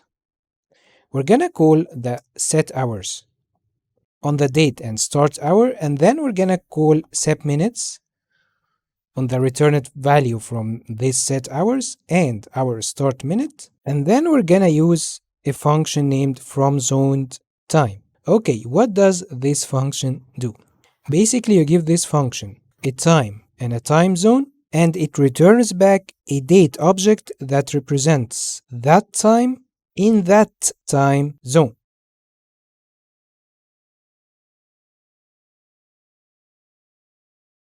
And this is why we're gonna use this function.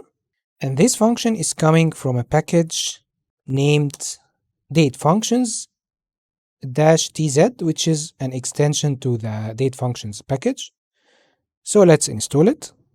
And then let's go up here and import this function.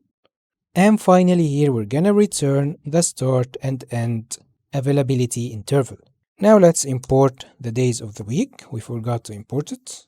So yeah, now we're done with the get availabilities function. Of course here don't forget that we are mapping here on the day availabilities. We are using the map function and returning these data, and then we are here returning the returned data from the map function, okay? This is just a reminder. And now let's go back to this function. We were returning times in order.filter, and then we are looping on each interval date and getting the user availabilities. And then here we're gonna create the event interval. Of course, the start time is gonna be the interval date, and the end time is gonna be add minutes, and then we're gonna add duration in minutes to the interval date. So right now we have the user's availabilities from our database, okay? And we have a time range of a potential event starting at this interval. Right now we want to synchronize this with the event times from Google, okay? From the Google Calendar. Now we have the availabilities from our database, we have the event interval, and we want to synchronize everything with the event times coming from Google Calendar. So we're going to keep only the time slots that satisfy two conditions. The first one is that this time slot doesn't overlap with any existing Google Calendar events, right? And the second one is the entire proposed event fits within at least one availability window from the user availabilities here from our database. As we said, we are synchronizing our database, our application with the Google Calendar. So we're gonna loop on the event times, and we're gonna return the event time that aren't overlapping with the event interval. So here we're gonna say return not are intervals overlapping, and then we're gonna give it the event time and the event interval, and this function is coming from date functions. And then here, as we said, we want also the event to fit within at least one availability window. So we're gonna say availabilities.sum, and then we're gonna loop on each availability and return only if the event interval.start is within the availability. Start is inside availability. And this is why we're gonna use this function is within interval, also coming from date functions. And also we're gonna do the same for the end time. It has to be inside availability. So here, to sum up, basically all of this complicated code is getting all the possible dates or times from now up to 1 year later, okay? All possible start dates and also all possible end dates. And then it's giving those two dates to this function. Of course, after we do an interval, we're gonna convert it to an interval with a step 15. So this will become time intervals from now to 1 year ahead. And also we're gonna give this function the event that we wanna book eventually. And this function is gonna take those time intervals in order and the event, and it's gonna take the very first start time and the end time. Then it's gonna get the schedule of the user, and then it's gonna group his availabilities, and then it's gonna get all the event times from their Google Calendar, and then it's gonna get all the availabilities from our database for that user. And simply, since right now it has all his availabilities from our database and all the event times from the Google Calendar, and also all the time or time slots or time intervals that it wants to check, here it's gonna return all time slots that doesn't overlap with any existing calendar events for that user, and also the event that fits within at least one availability window for that user, okay? Now click Save, and let's go back here, import this function. And here, if no valid times, we want to handle this case. So we're going to say if no valid times or the valid times.length equal to 0, return that component, no time slots, which is going to take the event and the calendar user and give him some message. So let's quickly define this component, no time slots.tsx. And here that component is gonna take an event and a calendar user, those are their types, and render a card displaying these messages, book the event name with the calendar user.fullname and so on. And here it's saying that this user is currently booked up. Save this component and import it here. And here finally we want to render the booking form with the list of valid available times. So let's import all of card components. And here we're gonna need to render this meeting form.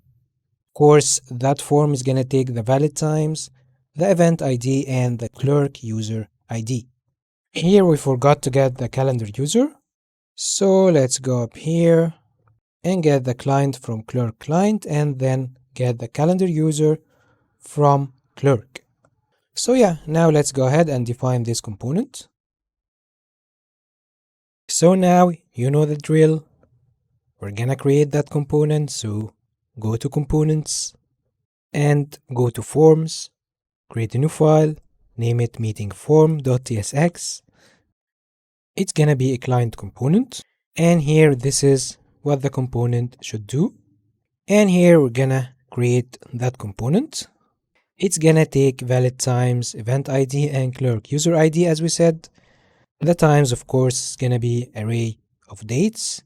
The event ID is gonna be a string, and clerk user ID is gonna be a string. Then here, as usual, we're gonna create a form instance, the usual stuff. Of course, it's gonna infer its data from the meeting form schema. So let's create that schema. We're gonna go to the schema folder and create a new file for meetings. And here we're gonna create a base schema, and then we're gonna create one schema for the form, and here we're gonna merge the base schema to the meeting form, and we're gonna create another one named meeting action. So later when we create the create meeting action, the function that will allow us to create a meeting, we're gonna merge the meeting schema base to that meeting action schema. So basically here we're creating a base schema. Also the usual stuff. Here it's gonna have a start time of the meeting, guest email, guest name, guest notes, and a time zone. And then the meeting form schema is gonna have a date, and it must be a valid date and must be today or later. This is why we are using start of day function, and we are providing this message in case of an error, and we are merging the base schema to it as we said. And here the action schema, the meeting action schema, is a different schema, and also we are merging the base schema to it, okay? So now let's go back here and import the meeting form schema. And here we are providing the default values for the form. And now we want to create some state for the time zone and date, but we want this state to be related to the React hook form. And this is why we're going to say const time zone equals to form.watch the time zone and date equals to form.watch the date. Here in the schema, remember, we have time zone and date. So we want to watch them. We're going to create something similar to the React state, but it's more of a React hook form state, okay? And then whenever the user chooses their time zone, let's say someone from the United States chose the United States time zone, we want to convert to the United States time zone. So here we're gonna use memo. So the conversion only runs when valid times or time zone changes. Of course, we can also use effect, but here we are using use memo because it's better with caching and stuff. So we're gonna import it from React. And here this is coming from date functions. And here inside of this function, we are mapping on the valid times, these valid times, and we are taking each date and converting it to the user's time zone. And as we said, we're gonna execute that operation, or we're gonna calculate this whenever the valid times or time zone changes. And we are using use memo for caching. And then let's create the onSubmit function, which is gonna also take values, you know the drill. And here it's gonna execute the create meeting action. So let's create that action. So let's go to actions. I don't think we created a meeting action before, yeah. So let's create a new file here in actions called meeting.ts, or let's name it meetings. And here we're gonna create the create meeting action. This action is gonna take unsafe data, infer it from the meeting action schema, remember? When we created here a meeting form schema and a meeting action schema, and we merged both of them with the meeting schema base. And here we are initializing the path. I think we are using redirect here. Yeah, okay, we're gonna change that. We know already that the redirect has a bug or something like that, so we're gonna do that later. But right now, we are getting the data from safe parsing, the unsafe data, and so on. And here we are getting the event from our database, the usual stuff. Is active has to be true. Clerk user ID has to be equal to data.clerk user ID, and the ID has to be equal to data.event ID. And all of these conditions have to be true all together. This is why we are using AND. If no event, throw an error. And here we are converting the start time from the user's time zone to. And then we're gonna check if the selected time is valid for the event's availability. So we're gonna say const valid times equals to get valid times from schedule using the time zone, this time zone, and the event. If no valid time, throw an error. And then we're gonna use a function named create calendar event to actually create the Google Calendar event with all the details. So let's create this function. Let's go to the Google Calendar file. This function, since it's gonna book an event on the Google Calendar, it's gonna have to take all of these data: clerk user ID, guest name, email, start time, guest notes, duration in minutes, and the event name. And here we are returning a calendar event, a Google Calendar event. This is a specific type coming from Google APIs called calendar version 3.schema event. Okay? Here we are getting the auth client, getting the user from Clerk, then getting his primary email. If no primary email, throw an error. And then we're gonna insert in the Google Calendar events by using this code, google.calendar version 3, all of these data, okay? Here import the app minutes when calculating the end date time. And finally, we're gonna return the calendar event.data. And that's it. Now let's import this function here. And here, let's remove the finally block. And I'm gonna copy or remove the path variable from here by cutting it, so that I want to say router.push to the path. No, not this router. Remove this. So here we have to say const router equals to use router coming from next navigation. And here, of course, we're gonna have to say something like const, let's say meeting data equals to await create meeting. And here we're gonna say meeting data, also here meeting data, and here as well, here meeting data, and here meeting data also. So right now we should return the meeting data from the create meeting, right? So let's go here.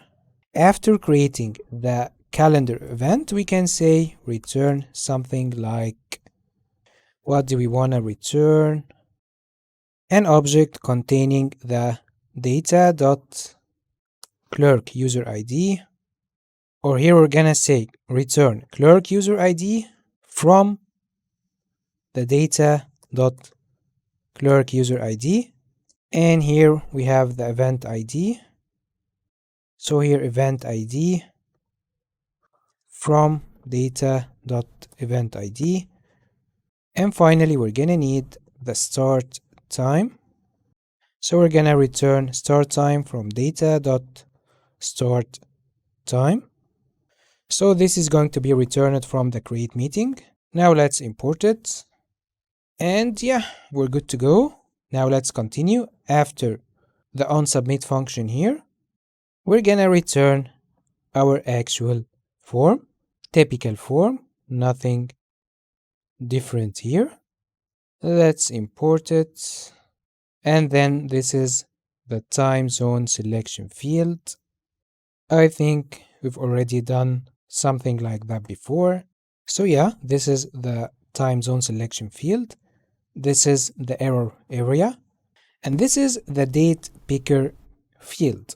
And we're gonna get that date picker from ShadCN. If we go to ShadCN and type date picker, you can find something like that. This is what we want in our application. And in order to install it, we're gonna need component named popover, and we're also gonna need calendar. So we're gonna need to install both of them. So let's install the popover, copy that, and paste it here. Use force. And also let's install calendar. And while it's installing, let's see what's going on here. Let's go to the date picker. Here, in order to have a date picker like that, we're gonna need to create a mix between a popover and a calendar like that. And this is exactly what we did here in our code. Inside of this form field, the date picker, we put a popover that includes a calendar here. So we're gonna import the popover from UI popover, and here it's trigger, and here button, of course, and here the cn function. And here, if there is a date, we wanna format it. Otherwise, we're gonna type pick a date. So if the user didn't pick a date yet, we're gonna say to them pick a date. Otherwise, if he picks a date, we're gonna format that date and display it to them. So let's go to formatters. I'm gonna go ahead and create the rest of our formatters. This is a formatter to display the only time, like 9:45 a.m. And this function will format time string into a short style time string. This will do the same for dates in order to display the date like that. And this formats dates. And this formats both date and time. If you wanna display a date and a time like that, in that way, we're gonna use this function which uses that formatter, okay? Save it. And let's go back here and import this from our formatters. And this calendar icon coming from Lewiside Reacts. This is coming from popover. And then the calendar component is coming from ShadCN. And here we want to only allow setting dates that have available time slots. Let me explain that code to you. Here we are using the sum function on the valid times in time zone. And here we are taking each date of the calendar. If we take a look here at the ShadCN calendar component, you can see that here in the disabled prop, they provide you with a date instance, which is gonna represent each date here, okay? This is the calendar component, and inside of the disabled property, you can take each one of these dates. So here we are taking each date, and we want to make this disabled only if the date doesn't have any available time slots. So we are using the sum function and taking each time from the time slots and checking, is it the same day as this date? If at least one time from these valid times is in the same day as this date, the sum function is gonna return true. This is how the sum function works. So if it returns true, then this whole statement will be false because we are saying not here. See? So when this is false, this is not going to be disabled. Okay?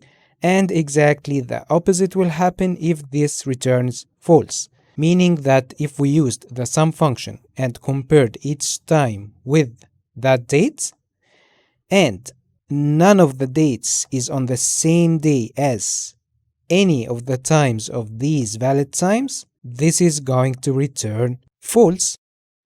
So when we reverse it here using that exclamation mark, which is the not operator in JavaScript, this whole statement will return true. And this means that the disabled is gonna be true. So at the end, that date will be disabled. So here basically we're only enabling the dates that have valid time slots. Okay? And now here we have the time selection fields. Of course, if there is no date or time zone, we're going to disable it and changing it on change. Default value is the field.value and so on. And here we want to show time options only for the selected day. So we're going to apply the filter method on the valid times. Check also if the time is same day as the date.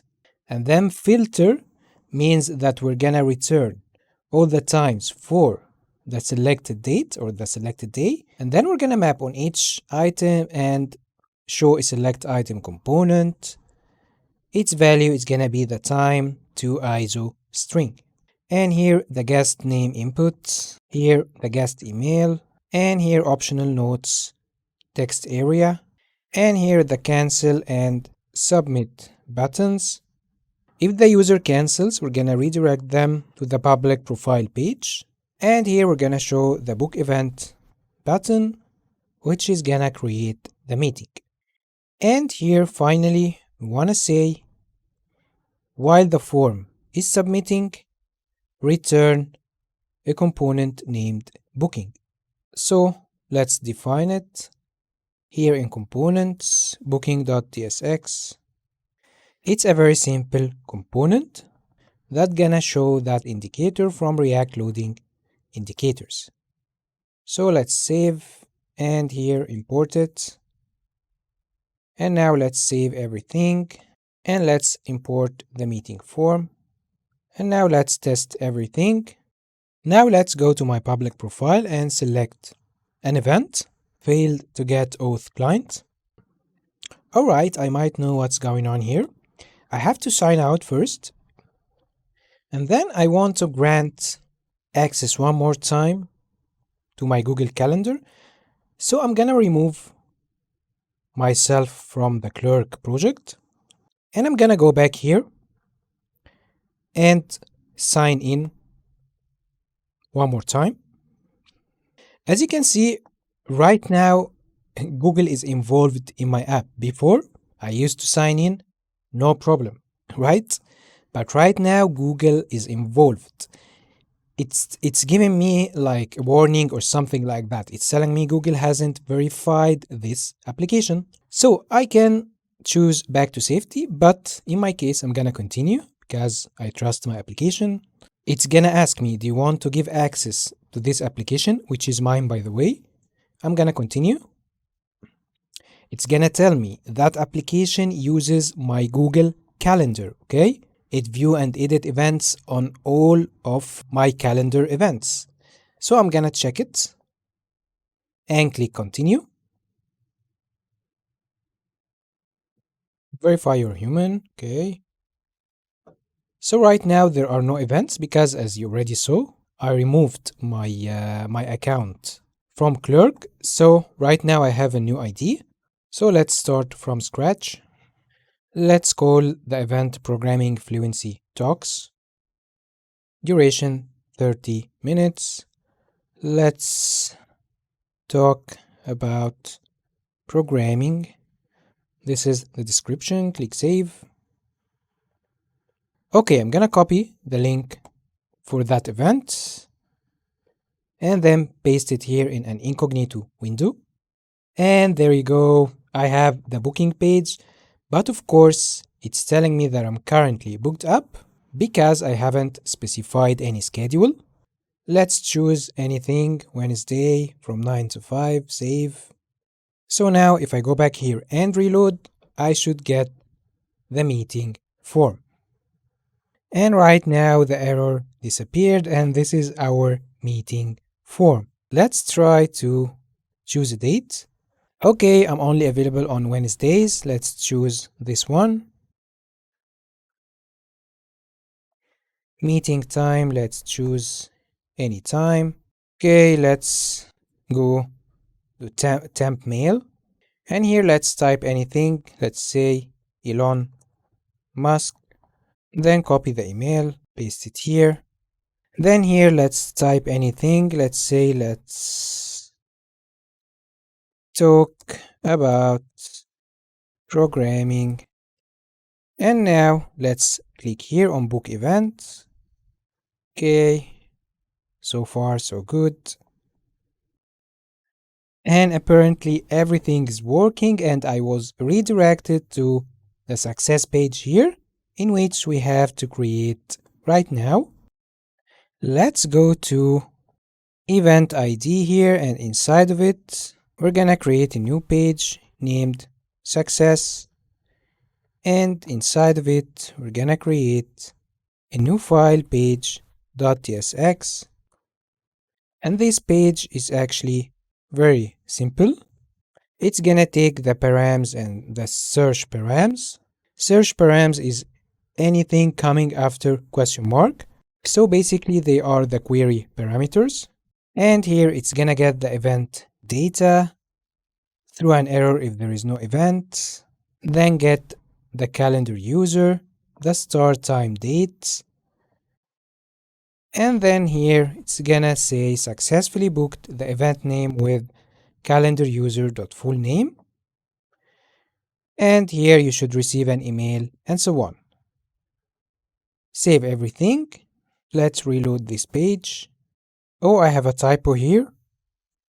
This should be page, not pages. Now let's reload again. And there you go, I get my success page here. And let's see if I get an email here. Okay, nice. I can accept the invitation. Then let's go to the Google Calendar on day 21. Yeah, Elon Musk with me here. So everything is working. This is my meeting with Elon Musk.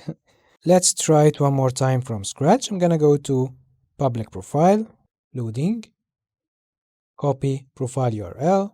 Then let's go here, paste it, select the event. There you go. This is the meeting form. Pick a date. Let's choose 28. Select a meeting. Pick the date again. Let's type any name. I don't know. Let's say Ross Geller from Friends. Copy that email. Paste it. Sorry, paste it here. And here, let's say, let's talk and book event. Okay, it's booking. And I was redirected to the success page. Now let's go back to the email list here. Yeah, back to list. And this is the confirmation to Ross Geller. I'm gonna click yes. Let's go to my Google Calendar. Choose 28. And yeah, that's my event, Ross Geller with me. Very nice. And now we're actually done. The only thing left is to deploy our app to the internet. Alright, it's finally time to take our app live. We've built everything, tested the features, and now we're ready to share it with the world. Deploying it to the internet means anyone, anywhere can access what we've created. It's a big milestone and an exciting moment. So Let's get it online and show everyone what we've been working on. First of all, let's go to your GitHub account and create a new repository. We're gonna name it Calendra, and I'm gonna make it private for now, but after I finish recording, I'm gonna change it back to public, okay? Now click on Create Repository, and then you're gonna be redirected to this page. Copy all of these commands, and then let's go back to our project, close everything, open the terminal, and paste all of these commands here. Now, I'm gonna open the README file here. I'm gonna change that content. You don't have to do that. It's just some description of this course.